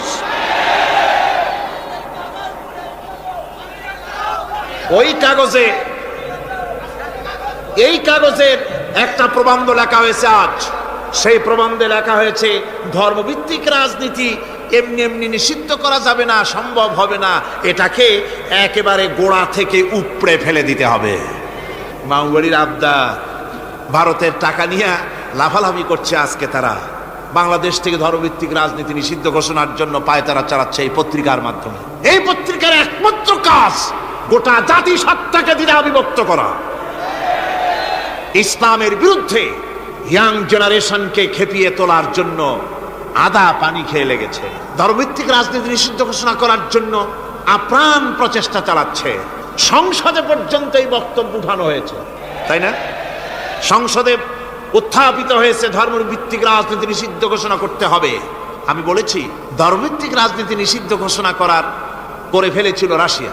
রাশিয়ার যেই পার্লামেন্টে বসে ধর্মভিত্তিক রাজনীতি নিষিদ্ধ ঘোষণা করা হয়েছিল, যে পার্লামেন্টের ঘোষণার বলে লক্ষ লক্ষ মুসলমানদেরকে জবাহ করা হয়েছে রাশিয়ায়, যে পার্লামেন্টের ঘোষণার বলে মসজিদ মাদ্রাসা ভেঙে চুরি একাকার করে দেওয়া হয়েছিল রাশিয়ায়, যেই পার্লামেন্টে বসে আলেম ওলামা পীর দরবেশদেরকে হত্যা করার জন্য নির্দেশ দেওয়া হয়েছিল রাশিয়ার যে পার্লামেন্ট থেকে, সেই দেশ আজ আর আস্ত নাই, দেশটা টুকরা টুকরা হয়ে গিয়েছে। বাংলাদেশের পার্লামেন্টে আজকে যারা এই দুঃসাহসিক কথা বলছেন, ধর্মভিত্তিক রাজনীতি নিষিদ্ধ ঘোষণা করার কথা যারা উচ্চারণ করছেন, রাশিয়ার পার্লামেন্টের ইতিহাস ভুলে যাবেন না। বাংলাদেশে 11.5 কোটি তৌহিদি জনতার তৌহিদি রক্ত, তৌহিদি চেতনা সমস্ত শরীরে মাথায় আর রগ রেশায় টকবক করছে। ইসলামী চেতনা, ইসলামের রক্ত। এই মুসলমানদের সাথে আগুন নিয়ে খেলা করার চেষ্টা করো না। আমার বন্ধুগণ, কোরআনের আইন বন্ধ করার ক্ষমতা কারো নাই। আইন চালু হলে পরেই শান্তি আসবে। ওরা বিরোধিতা করছে, ওরা বলছে চোরের হাত কাটা আইন, এটা হচ্ছে একটা অমানবিক ব্যাপার। আইনটা কার? আল্লাহ। মানুষগুলি কার? তা তোমারা তো দরদ কেন? মায়ের চাইতে মাসির দরদ বেশি। এটা কি খুব সুলক্ষণ? না, এটা দারুণ কুলক্ষণ। সুতরাং আল্লাহ রাব্বুল আলামিন তার আইন হচ্ছে শাশ্বত আইন। চোরের হাত কাটা আইন অর্থ এ নয় যে বাংলাদেশ ইসলামী দল যদি ক্ষমতায় আসে পাইকারি দরে চোরের হাত কাটা আরম্ভ করবে। না, ততক্ষণ পর্যন্ত আইন চালু হবে না যতক্ষণ পর্যন্ত সমস্ত মানুষ তাদের কর্মসংস্থান না হবে, খাবার না পাবে, চাকরি বাকরি না হবে, খেয়ে পরে খাওয়া পড়া শিক্ষা চিকিৎসা বাসস্থান সবটার গ্যারান্টি মিলবে, তারপরে আইন চালু হবে। এর আগে না। আল্লাহ রাব্বুল আলামিন ফৌজদারি দণ্ডবিধির আওতার ভিতরে চোরের কি শাস্তি হবে তা বললেন, নরহত্যার শাস্তি কি হবে তাও আল্লাহ পাক এখানে বলছেন, ইয়া আইয়ুহাল্লাযীনা আমানু কুতিবা আলাইকুমুল কিসাসু ফিল কাতলা। আল্লাহ পাক বলেন তোমাদের প্রতি নরহত্যার শাস্তি স্বরূপ কিসাস নির্দিষ্ট করা হয়েছে, অর্থাৎ হত্যার বদলে হত্যা করা। একজন মানুষ আর একজন মানুষকে হত্যা করেছে, কোরআনের আইন হচ্ছে ওকেও হত্যা করে। কি সুন্দর আইন, সুবহানাল্লাহ পড়েন। তাহলে কি হবে? রেডিও টেলিভিশনে পত্র পত্রিকার মাধ্যমে যদি খবর ছড়ানো হয় যে হত্যাকারীর বিচার হবে কোরআনের আইন অনুযায়ী, প্রকাশ্য রাজপথে হত্যাকারীকে তাকেও যদি হত্যা করে দেওয়া হয়, এই দৃশ্য উপস্থিত জনতা যত দেখবে, পত্র পত্রিকায় খবর পাবে, টেলিভিশনের পর্দায় দেখতে পাবে, যারা দেখলো এই সব লক্ষ লক্ষ জনতার ভেতরে মানুষ হত্যা করার দুঃসাহস আর আসবে? আল্লাহ পাক বলছেন এটা হচ্ছে মানুষের কিসাস, এর মধ্যে রয়েছে মানুষের জীবন। এরপরে নরহত্যার শাস্তি আল্লাহ পাক এভাবে কোরআনে কারীমের মধ্যে বললেন। জিনার শাস্তি, আয-যানিয়াতু ওয়াজ-যানি ফাজলিদু কুল্লা ওয়াহিদিন মিনহুমা মিআতা জালদা। আল্লাহ রাব্বুল আলামিন বলেন জিনাকারিনী পুরুষ, জিনাকারিনী নারী আর জিনাকারা পুরুষ, তাদের শাস্তি হচ্ছে উভয়কে 100 করে দৌড়া মারা, প্রাণদণ্ড দিয়ে দেওয়া। এই শাস্তি যদি হয় জিনা বন্ধ হয়ে যাবে, বিবাহ সহজ হবে। ইসলামী রাষ্ট্র হলে পরে জিনা করা কঠিন হবে, বিবাহ করা সহজ হয়ে যাবে। এটা হচ্ছে কোরআনের আইনের সুন্দর বিধান। জিনার শাস্তি, চোরের শাস্তি, নরহত্যার শাস্তি জুডিশিয়াল লয়ের আওতায়, ফৌজদারি দণ্ডবিধির আওতায় এগুলি পড়ে। এগুলি সব কোরআন শরীফে আছে না নাই? আছে কিনা? তাহলে কি করে আপনি বলবেন আপনি ধর্ম নিরপেক্ষ? আপনি শুধু ধর্ম আপনার ব্যক্তিগত ব্যাপার আর রাজনীতি একটা আলাদা ব্যাপার। এবারে আল্লাহ রাব্বুল আলামিন মদ পান সম্পর্কে, যারা মদ পান করবে, জুয়া খেলবে যারা, তাদের সম্পর্কে মদ্যপায়ীদের ব্যাপারে আল্লাহ পাক বলছেন ইন্নামাল খামরু ওয়াল মাইসিরু ওয়াল আনসাবু ওয়াল আজলামু রিজসুম মিন আমালিশ শাইতানি ফাজতানিবুহু। আল্লাহ পাক বলেন নিঃসন্দেহে মদ, জুয়া এবং পাশা এই সমস্ত খেলাকে, এই সমস্ত জিনিসকে নাপাক ঘোষণা করা হয়েছে। এগুলি সব হতেছে শয়তান কর্তৃক উদ্ভাবিত নোংরা কাজ। এগুলি শয়তানের কাজ। মদ আর জুয়া কার কাজ? জোরে বলেন কার কাজ? শয়তানের কাজ। সুতরাং ফাজতানিবুহু, এর থেকে তোমরা ফিরে থাকো। আল্লাহ বলছেন মদ এবং জুয়া মানুষকে আল্লাহর জিকির থেকে ফিরায় রাখে। ফাহাল আনতুম মুনতাহুন, এগুলি শোনার পরেও কি তোমরা এর থেকে ফিরে থাকবে না? এবার আল্লাহ রাব্বুল আলামিন ওজনে কম দেওয়া সম্পর্কে বলছেন।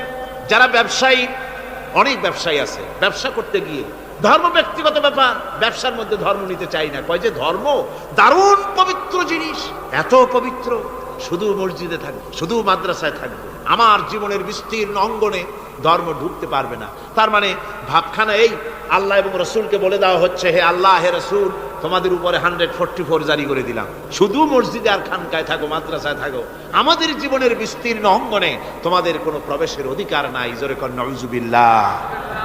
আল্লাহ পাক মানুষের জীবনের সকল ক্ষেত্রে আইন চলবে আল্লাহ। ইনিল হুকমু ইল্লা লিল্লাহ, আইন চলবে কার? ওই আল্লাহ রাব্বুল আলামিন বলেন ওজনে কম দিও না।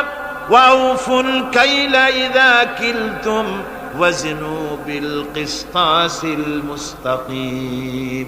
মেপে যখন কোনো জিনিস দিবে পরিমাপে কম দিবে না, ওজন করে যখন দিবে ওজনেও কম দিবে না। আল্লাহ পাক কোরআনে কারীমের মধ্যে সুন্দর করে সব কথা বলে দিলেন।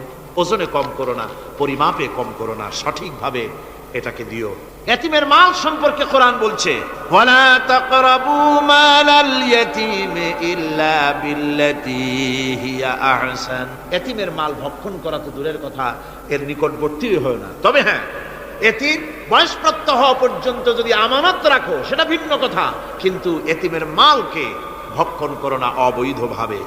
এতিমের মালের সুরক্ষার জন্য আল্লাহ পাক বলে দিলেন। অশ্লীলতা সম্পর্কে, আজকে সমাজে অশ্লীলতা চলছে, বেহায়ামি, নগ্নতা চলছে, এ সম্পর্কে আল্লাহ পাক বলছেন, কুল ইন্নামা হাররামা রাব্বিয়াল ফাওয়াহিশা মা যাহারা মিনহা ওয়া মা বাতান। আল্লাহ পাক বলেন, হে নবী আপনি বলে দেন, আমার প্রভু নিঃসন্দেহে প্রকাশ্য এবং অপ্রকাশ্য সব রকমের নির্লজ্জতা এবং পাপাচারকে নিষিদ্ধ ঘোষণা করেছেন, হারাম করে দিয়েছেন। প্রকাশ্য এবং অপ্রকাশ্য সব রকমের পাপাচারকে, নির্লজ্জতাকে আল্লাহ পাক নিষেধ করেছেন। আজকে আমাদের দেশের টেলিভিশনে যে সমস্ত নির্লজ্জ বিজ্ঞাপন দেওয়া হয়, নারীর দেহের যে সৌন্দর্য প্রদর্শনী করা হয়, এ কি কোনো মুসলমান দেশের করা উচিত? কোন মুসলমানদের জন্য এটা কি বৈধ? আজ নির্লজ্জতা, বেহায়ামি ছড়িয়ে পড়ছে চতুর্দিকে। আল্লাহ পাক নিষেধ করছেন, হারাম করে দিয়েছেন। প্রকাশ্য অপ্রকাশ্য সব রকমের নির্লজ্জতা আল্লাহ পাক হারাম করেছেন। সুদ সম্পর্কে আল্লাহ পাক বলছেন, ওয়াহাল্লাল্লাহুল বাইআ ওয়া হাররামার রিবা। আল্লাহ পাক বলেন, আমি সুদকে হারাম করেছি আর ব্যবসাকে করেছি হালাল। ব্যবসা করো, ব্যবসার মধ্যে বরকত আসবে। সুদ নিও না, সুদ দিও না। আজকে সুদের প্রচলন চলছে। আল্লাহর আইন না থাকার কারণে এমন একটা জঘন্য ধরনের অপরাধ আমার জাতি করছে, সুদের মতো নিকৃষ্ট পাপের সাথে গোটা জাতি জড়ায় গেছে। ঠিক কিনা কর? সুদ খাওয়া এবং দেওয়া কি? জোরে বলেন কি? এই সুদের মধ্যে রয়েছে 70টি গুনাহ। তার ছোট্ট গুনাহ হলো নিজের মাকে নেকাহ করা। জোরে কর নাউজুবিল্লাহ। এই মারাত্মক গুনাহ গোটা জাতি জড়িয়ে আছে। এই জন্যে আলহামদুলিল্লাহ, আল্লাহ শুকর আদায় করি যে এখন বাংলাদেশে ইসলামী ব্যাংক চালু হয়েছে, সুদমুক্ত ইসলামী ব্যাংকিং বাংলাদেশে চালু হয়েছে। কোন আলহামদুলিল্লাহ।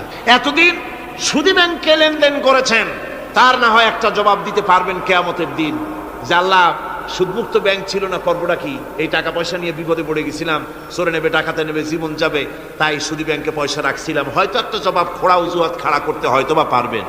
কিন্তু সুদমুক্ত ব্যাংক চালু হওয়ার পর সুদী ব্যাংকের সাথে যারা লেনদেন করছেন আর নামাজ রোজাও করছেন, কি জবাব দেবেন কোন কিয়ামতে? নামাজে রক্ত হয়ে গেছে, উজুর পানি নেই, কি করবেন? নামাজ ছেড়ে দেবেন? কি করবেন? তায়াম্মুম করবেন। তায়াম্মুম করে নামাজের মুসাল্লায় দাঁড়িয়ে গেছেন, এমন সময় উজুর পানির খবর এসে গেছে, কি হবে? তায়াম্মুম থাকবে না, ছুটে যাবে। ইসলামী ব্যাংক ছিল না বলে সুদী ব্যাংকগুলিকে তায়াম্মুমের মতো ব্যবহার করেছেন, কিন্তু ইসলামী ব্যাংক এসে গেছে, উজুর পানি এসে গেছে।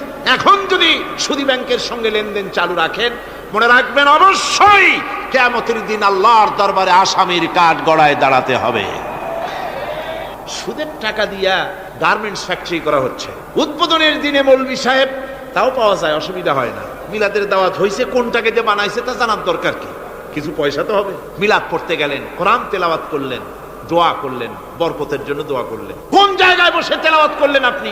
কার নামে দরুদ পড়লেন? কোন জায়গায় পড়লেন যে সুদের টাকা দিয়ে ঘরটা তৈরি হলো, আল্লাহর সাথে বাগাওয়াত করা হলো? আবার সেখানে সাইনবোর্ড লাগায়, হাযা মিন ফাদলি রাব্বি, এটা আমার প্রভুর অনুগ্রহ। নাউযুবিল্লাহ, প্রভুর অনুগ্রহ সুদের টাকা দিয়ে ঘর বানানো। কবি বলছেন, ये इमारत बनी है सूद से आए मेरे मुरब्बी, ये इमारत बनी है सूद से आए मेरे मुरब्बी, और उस पे लिखा है हादा मिन फضل रब्बी। এই বিল্ডিং তৈরি হয়েছে সুদের টাকা দিয়ে। আর কি ভাগ্যের বিড়ম্বনা, কি পরিহাস! সেই সুদের টাকার বিল্ডিং এর উপরে লেখা হচ্ছে হাদা মিন ফদলি রাব্বি, এটা আমার আল্লাহর অনুগ্রহ। নাউযুবিল্লাহি মিন যালিক। কোরআন তেলাওয়াত করে উদ্বোধন করা হচ্ছে, দরুদ পড়ে উদ্বোধন করা হচ্ছে না, আল্লাহর সাথে বাগাওয়াত করা হচ্ছে। সুতরাং আল্লাহ পাক বলছেন, আমি সুদকে হারাম করেছি, ব্যবসাকে করেছি হালাল। এই সুদ থেকে যদি না ফেরো, فإن لم تفعلوا فأذنوا بحرب من الله ورسوله। আল্লাহ রাব্বুল আলামিন বলেন, যদি এই সুদ থেকে না ফেরো, যদি এই সুদ থেকে বিরত না থাকো, তাহলে আমি আল্লাহ এমন আমার রাসূলের পক্ষ থেকে যুদ্ধের ঘোষণা রইল। পারবেন? আল্লাহ রাসূলের সাথে যুদ্ধ করতে পারবেন? নাউযুবিল্লাহি মিন যালিক। কি মানুষের পক্ষে সম্ভব? সুদ সম্পর্কে আল্লাহ ঘোষণা করলেন কোরআনে কারীমের মধ্যে।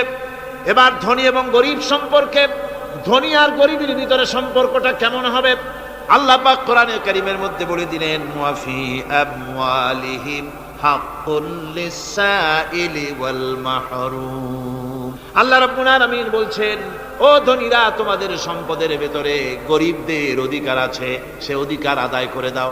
একথা বলা হলো না গরিবরা তোমাদের করুণার পাত্র, দয়া করে তাদের কিছু দাও, একথা আল্লাহ বলেন নাই। বললেন, ধনীরা শুনে রাখো, তোমাদের সম্পদে গরিবদের অধিকার আছে, অধিকার তাদের ফিরিয়ে দাও। এরপরে আল্লাহ পাক বললেন, কাইলা ইয়াকুনা দুলাতাম বাইনাল আগনিয়া মিনকুম, তোমাদের সম্পদগুলি যেন তোমাদের ধনশালী লোকদের হাতে যেন পুঞ্জীভূত না হয়ে যায়। দেশের সমস্ত সম্পদ গুটি কতক লোকের হাতে যেন পুঞ্জীভূত না হয়, বরং তা যাকাত, ফিতরা, সাদকা, এককালীন দান ইত্যাদির মাধ্যমে জনগণের কাছে যেন তা পৌঁছে যায়, এক জায়গায় যেন পুঞ্জীভূত হয়ে না থাকে। এভাবে করে আল্লাহ পাক মানুষের জীবনের সাথে সম্পৃক্ত কথাগুলি বলছেন। রাষ্ট্র ব্যবস্থা সম্পর্কে বলছেন, ওয়া আমরুহুম শুরা বাইনাহুম, রাষ্ট্র পরিচালনা করতে গিয়ে তাদের সাথে পরামর্শ ভিত্তিক রাষ্ট্র চালাও, স্বৈরাচার হয়ে ক্ষমতায় বসে থেকো না, ইচ্ছে মাফিক দেশ চালায়ও না, ডিক্টেটর হয়েও না, পরামর্শ ভিত্তিক দেশ পরিচালনা করো। এভাবে করে আল্লাহ রাব্বুল আলামিন রাষ্ট্রপ্রধানকে বললেন, ওয়াসাবিরুহুম ফিল আমর, প্রত্যেকটি ব্যাপারে, রাষ্ট্রের সব ব্যাপারে তাদের সঙ্গে পরামর্শ করে নাও, পরামর্শ সবার সঙ্গে পরামর্শ করে পরামর্শের ভিত্তিতে কাজ করো, এমনি স্বৈরাচার হিসাবে কাজ করো না। কোরআন প্রবর্তিত সমাজ সকল নাগরিকের মৌলিক অধিকারের গ্যারান্টি দিয়েছে, জোরে কোন সুবহানাল্লাহ। এখন আমি যে কথাগুলি বলবো, এই কথাগুলি শুধু মুসলমানদের জন্য নয়, হিন্দু, মুসলমান, খ্রিস্টান, বৌদ্ধ, নারী, পুরুষ, সাদা, কালো, বর্ণ, ভাষা, দল, মত নির্বিশেষে সমস্ত মানুষের জন্য নাগরিক অধিকারের গ্যারান্টি দিচ্ছে কে? আল্লাহ পাক। জোরে বলেন, কে দিচ্ছেন? আল্লাহ পাক। আল্লাহ পাক জীবনের নিরাপত্তা দিচ্ছেন। কোরআনের আইন যদি চালু হয়, নাগরিকদের জীবনের নিরাপত্তা লাভ হবে। জোরে কোন সুবহানাল্লাহ। কিভাবে হবে? আল্লাহ রাব্বুল আলামিন বলেন, ওয়ালা তাকতুলুন নাফসাল্লাতী হারামাল্লাহু ইল্লা বিল হক। আল্লাহ পাক বলছেন, যে জীবনকে আল্লাহ হারাম সম্মানই করেছেন, ন্যায় ব্যতীত তাকে খবরদার হত্যা করো না। মানুষকে হত্যা করো না, খবরদার হত্যা করো না। আল্লাহ পাক হত্যা নিষিদ্ধ ঘোষণা করে দিলেন, আর বললেন, মান কাতালা নাফসান বিগাইরি নাফসিন আও ফাসাদিন ফাকান্নামা কাতালান নাস জামিআ। কেউ যদি কোন নরহত্যা এবং বিপর্যয় সৃষ্টি করে, কোন অপরাধ ছাড়া যদি কেউ কোন নির্দিষ্ট অভিযোগ, তাকে হত্যার শাস্তি দেওয়া যায় কোরআন অনুযায়ী, এরকম ছাড়া যদি অন্যায়ভাবে কেউ কাউকে হত্যা করে, তাহলে একটা লোক হত্যা করা নয়, একটা মানুষ হত্যা করার অর্থ হলো গোটা বিশ্বের সমস্ত মানুষকে হত্যা করা। কে বলছেন এ কথা? আল্লাহ পাক বলছেন। আর একটা মানুষকে যদি বাঁচায় দেওয়া যায়, তাহলে সে যেন গোটা পৃথিবীর সমস্ত মানুষকে বাঁচায় দিল। এ কথা কে বললেন? আল্লাহ সুবহানাহু ওয়া তাআলা বলেছেন। এরপরে নরহত্যা যারা করবে তাদের জন্য রয়েছে শাস্তি। কি শাস্তি? আল্লাহ পাক বলছেন, ওমাইয়াকতুল মুমিনান মুতাআম্মিদান ফাজাযাউহু জাহান্নামু খালিদান ফিহা ওয়াগাদিবাল্লাহু ওয়া লা'নাহু ওয়া আ'আদ্দা লাহু আযাবান আযীমা। আল্লাহ পাক বলছেন, ওমাইয়াকতুল মুমিনান মুতাআম্মিদান, যে ব্যক্তি কোনো মুমিনকে ইচ্ছে করে হত্যা করলো, ফাজাযাউহু জাহান্নাম, তার শাস্তি কি? যারা বলেন শাস্তি কি? খালিদ, সেই জাহান্নামে চিরকাল তাকে থাকতে হবে। ওয়া গাদিবাল্লাহ ওয়া লা'নাহু, আর তার উপরে আল্লাহর গজব, আল্লাহর লানত, চিরকাল এই শাস্তি তাকে জাহান্নামে ভোগ করতে হবে। এই কথাগুলি না জানার কারণেই আজকে কলেজ বিশ্ববিদ্যালয়গুলিতে মানুষ হত্যা চলছে পাখি হত্যার মতোই। ঠিক কিনা কোন? বিশ্ববিদ্যালয়গুলিতে, কলেজগুলিতে মায়ের কোল খালি করা হচ্ছে, পিতাকে কাঁদানো হচ্ছে। কত আশা করে ছেলে পাঠানো হয় কলেজ ইউনিভার্সিটিতে, আর সেখানে সামান্য নিজের দলের প্রাধান্য বিস্তার করার জন্য পরমা সহিষ্ণুতা নাই, সমানে হত্যা করা হচ্ছে।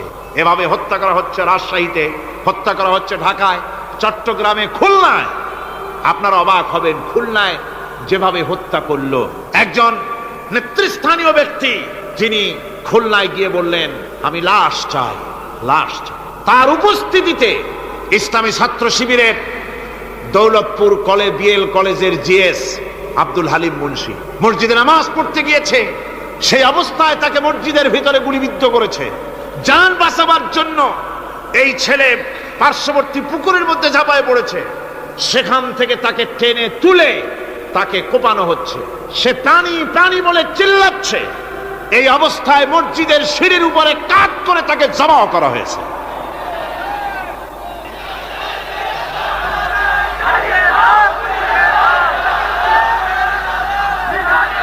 এরপরে খুলনা আলিয়া মাদ্রাসার ছাত্র, এতিম ছাত্র, দুপুর বেলায় খানা খেতে বসেছে। সেই খানা খাওয়া অবস্থায় তাকে গুলি করে ছোরা দিয়ে কুপিয়ে কুপিয়ে তাকে দুনিয়া থেকে বিদায় করা হয়েছে। এভাবে প্রতিটি শিক্ষাঙ্গনে এভাবে মানুষকে মারা হচ্ছে, ছাত্রদেরকে মারা হচ্ছে। যারা মারছে, আমি তাদের উদ্দেশ্যে বলতে চাই, যারা তোমরা মানুষ হত্যা করতেছো, পাখির মতো শিকার করতেছো, মনে রেখো আল্লাহর বিচার দু রকমের হয়। একটা হয় দুনিয়ায়, আর একটা হয় আখিরাত। দুনিয়ায় তুমি যার সন্তানকে হত্যা করেছো, যার সন্তানকে হত্যা করে যার মা বাপকে কাঁদায়েছো, দুনিয়ার শাস্তিটা এভাবে আল্লাহ তোমাকে দিবেন, তুমিও নিহত হবে। তুমি যাকে হত্যা করেছিলে তার মা বাপ যেমন কেঁদেছে, তোমার মা বাপও তেমন কাঁদবে। তুমি যদি কাউকে হত্যা করে তার স্ত্রীকে বিধবা করে থাকো, তোমাকেও আল্লাহ হত্যা করাবেন এবং তোমার স্ত্রীও বিধবা হবে। তুমি যদি কাউকে হত্যা করে তার সন্তানকে এতিম বানায় থাকো, অবশ্যই তুমিও নিহত হবে, নিহত হবে। আর তোমার সন্তানেরা এতিম হয়ে কাঁদবে, ভিক্ষাও মিলবে না, আল্লাহ এমন করে ছাড়বে। অন্যদেরকে তুমি যদি একটা গুলি করে কারো বুককে ঝাঁঝরা করে থাকো, অসংখ্য গুলি তোমার বুকটাকে ঝাঁঝরা করবে। আল্লাহর কসম, যেভাবে মানুষ মেরেছো এইভাবে এর থেকে নৃশংসভাবে তুমিও মরবে, কোনো সন্দেহ না। আল্লাহর এই বিচার হবে। সুতরাং আল্লাহর এই বিচারের কথা কোরআন থেকে যারা জানে তারা সন্ত্রাস করে না। এই জন্য কলেজ বিশ্ববিদ্যালয় সমূহে সন্ত্রাস হয়, মাদ্রাসাগুলিতে সন্ত্রাস হয় না বললেই চলে। কথা কি ঠিক বললাম না বাড়ায় বললাম? সন্ত্রাসের কারণে টাইটেল মাদ্রাসা বন্ধ হয়েছে কয়টা বাংলাদেশে? ফাজেল মাদ্রাসা কয়টা? দাখিল কয়টা? ইল্লা মাশাআল্লাহ দুই একটা হতে পারে কোথাও, কিন্তু তা হয় না। কারণ মাদ্রাসায় এই সব কথা পড়ানো হয় যা আমি বললাম। কোরআন থেকে যে কথাগুলি বললাম এগুলি কোথায় পড়ানো হয়? আজকে যদি কলেজ বিশ্ববিদ্যালয় সমূহে কোরআন পড়ানো হতো, তাফসীর পড়ানো হতো, তাহলে বিশ্ববিদ্যালয় থেকে রবীন্দ্রনাথ আর সূর্য সেনের পা চাটা গোলামেরা বের হতো না, শহীদ বেরিয়ে আসতো। টিপু সুলতান বেরিয়ে আসতো, সালাউদ্দিন আইয়ুবী বেরিয়ে আসতো। দুর্ভাগ্যজনক আজ কলেজ বিশ্ববিদ্যালয়গুলিতে আল্লাহর কোরআন পড়ানো হয় না বলে আমাদের পাঠানো সোনার টুকরা ছেলেগুলি কয়লার টুকরা হয়ে ফিরে আসতেছে। বন্ধুগণ, জীবনের নিরাপত্তা দিচ্ছেন আল্লাহ পাক। কোরআনের আইন চালু হলে মানুষকে হত্যা করা হবে না, কেউ কাউকে মারতে পারবে না, মারলে তাকেও নিহত হত্যা করা অবশ্যই হবে। সম্পদের নিরাপত্তা দিচ্ছেন আল্লাহ, গ্যারান্টি। হিন্দু হোক মুসলমান হোক সকলের সম্পদের গ্যারান্টি মিলবে, কেউ কারো সম্পদকে হরণ করবে না, গসব করবে না। কোরআন বলছে ওয়ালা তাকুলু আমওয়ালাকুম বাইনাকুম বিল বাতিল, পরস্পরের সম্পদকে অবৈধভাবে ভক্ষণ করো না। সম্মানের নিরাপত্তা হচ্ছে ইসলামী সমাজ চালু হয়ে গেলে আল্লাহ রাব্বুল আলামিন সম্মানের নিরাপত্তা দিবেন প্রত্যেক নাগরিকের। আল্লাহ পাক বলছেন ইয়া আইয়ুহাল্লাযীনা আমানু লা ইয়াসখার কওমুম মিন কওমিন, হে বিশ্বাসীরা তোমরা এক গোত্র আর এক গোত্রকে ঠাট্টা করো না। চাষিরা তাঁতিদেরকে গালি দিও না, তাঁতিরা চাষিদেরকে, জেলেদেরকে গালি দিও না। এক গোত্র আর এক গোত্রকে ঠাট্টা করো না, বিদ্রুপ করো না। ওয়ালা তালমিজু আনফুসাকুম ওয়ালা তানাবাজু বিল আলকাব, একে অপরের দোষ গিয়ে বেরিও না, একে অপরকে খারাপ নামে ডেকো না, একে অপরের কুৎসা রটনা করো না। আল্লাহ নিষেধ করেছেন। ইসলামী সমাজ হলে পরে মানুষ সব দিক থেকেই নিরাপত্তা পাবে, গ্যারান্টি পাবে, ব্যক্তি স্বাতন্ত্র্যের প্রাইভেসির নিরাপত্তা পাবে। কারো ঘরের মধ্যে কেউ হঠাৎ করে ঢুকবে না, অর্ডার নিয়ে ঢুকতে হবে, পারমিশন নিয়ে ঢুকতে হবে। আল্লাহ পাক বলেছেন লা তাদখুলু বুয়ুতান গায়রা বুয়ুতিকুম হাত্তা তাস্তানিসু ওয়া তুসাল্লিমু আলা আহলিহা, অন্যের ঘরের মধ্যে পারমিশন ব্যতি রেখে প্রবেশ করো না। আগে সালাম দাও, পারমিশন নাও, তারপরে ঢোকো। যদি জবাব না আসে চলে যাও, বেরিয়ে যাও, এটা তোমার জন্য কল্যাণকর হবে। তারপরে ইচ্ছে মতো ধর্ম পালনের নিরাপত্তা পাওয়া যাবে ইসলামী সমাজে। কাউকে বাধ্য করা হবে না ইসলাম কবুল করার জন্য, বা অন্য ধর্ম কবুল করার জন্য কাউকে বাধ্য করা হবে না।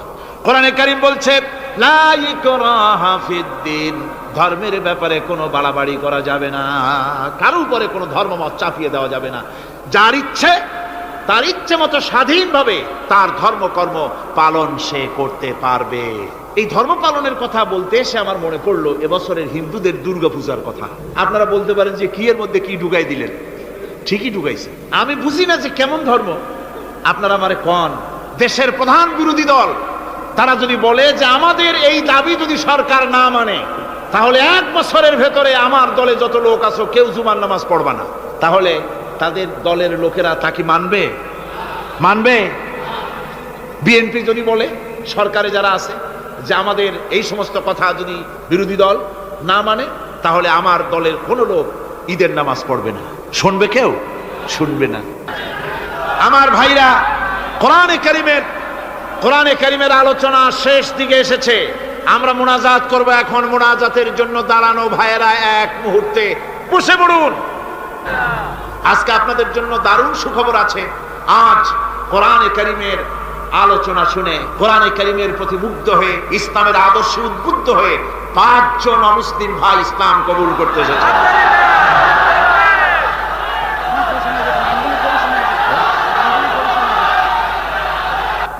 ভেতরে যারা ইসলাম কবুল করবেন তারা আমার সাথে পড়েন, আপনারাও পড়েন, সবাই পড়েন লা ইলাহা ইল্লাল্লাহু মুহাম্মাদুর রাসূলুল্লাহ। আল্লাহ ছাড়া কোনো ইলাহ নাই, মাবুদ নাই, উপাস্য নাই। মুহাম্মদ সাল্লাল্লাহু আলাইহি ওয়াসাল্লাম আল্লাহর প্রেরিত রাসূল। আশহাদু আন লা ইলাহা ইল্লাল্লাহু ওয়াহদাহু লা শারীকা লাহু ওয়া আশহাদু আন্না মুহাম্মাদান আবদুহু ওয়া রাসূলুহু। আমি সাক্ষ্য দিচ্ছি আল্লাহ ছাড়া কোনো ইলাহ নাই, মাবুদ নাই, উপাস্য নাই। তিনি একক, নিরঙ্কুশ, তার কোনো অংশীদার নাই। আমি আরো সাক্ষ্য দিচ্ছি মুহাম্মদ মুহাম্মদ সাল্লাল্লাহু সাল্লাল্লাহু আলাইহি আলাইহি ওয়াসাল্লাম ওয়াসাল্লাম আল্লাহর আল্লাহর প্রেরিত প্রেরিত বান্দা বান্দা এবং এবং রাসূল। রাসূল। বাস, এবার বলেন আসসালামু আলাইকুম। আসসালামু আলাইকুম। সবাই জবাব দেন। আসসালামু আলাইকুম। ওয়া আলাইকুম আসসালাম ওয়া রাহমাতুল্লাহ। বলতে চাই, আমি হিন্দুর ছেলে ছিলাম, ইসলাম ধর্ম গ্রহণ করছি। আমার মুসলমান ভাই সবার কাছে আমি দোয়া চাইতেছি, আমাকে দোয়া করুন। আলহামদুলিল্লাহ, আলহামদুলিল্লাহ। আমি এখন আমাকে দোয়া করবেন আপনারা, আমি যেন বাকি জীবনটা কাটাই যেতে পারি। আরে সবাই আল্লাহ দোয়া করেন একটু। আলহামদুলিল্লাহ, দোয়া হবে, দোয়া হবে এই মুহূর্তে। 6 মাস অপেক্ষা করছি আপনার জন্য। আরে বহুদিন আমার আশা ছিল, আল্লাহ। আজকে আশা পূরণ হয়েছে। আল্লাহ মঞ্জুর করুন, আল্লাহ মঞ্জুর মাস করুন, অপেক্ষা করছি। আল্লাহ মঞ্জুর করুন। আমার এই ভাই, এই দুইজন একটু আগ মুহূর্ত তারা ছিলেন মুশরিক, এখন আমাদের ভাই, আমাদের কি ওনারা, ওনাদের অবস্থা এখন এই হয়েছে, ওনার চোখে হিন্দু ধর্মে কিছু নাই, বৌদ্ধ ধর্ম এটা কিছু নেই, সব জায়গায় ঘুরেছিলাম, ওদের ধর্মের ভিতরে কিছু নেই, আল্লাহ কালাম ছাড়া কিছু নাই। সুবহানাল্লাহ। মুসলমান মুসলমান কিছু করে, আল্লাহ কালাম ছাড়া দুনিয়ায় কিছু নাই। আলহামদুলিল্লাহ। আমি এখন তাদেরকে বুকে জড়িয়ে ধরে এই বিশাল জনসমুদ্রের পক্ষ থেকে আমি তাদেরকে সম্মানিত করছি।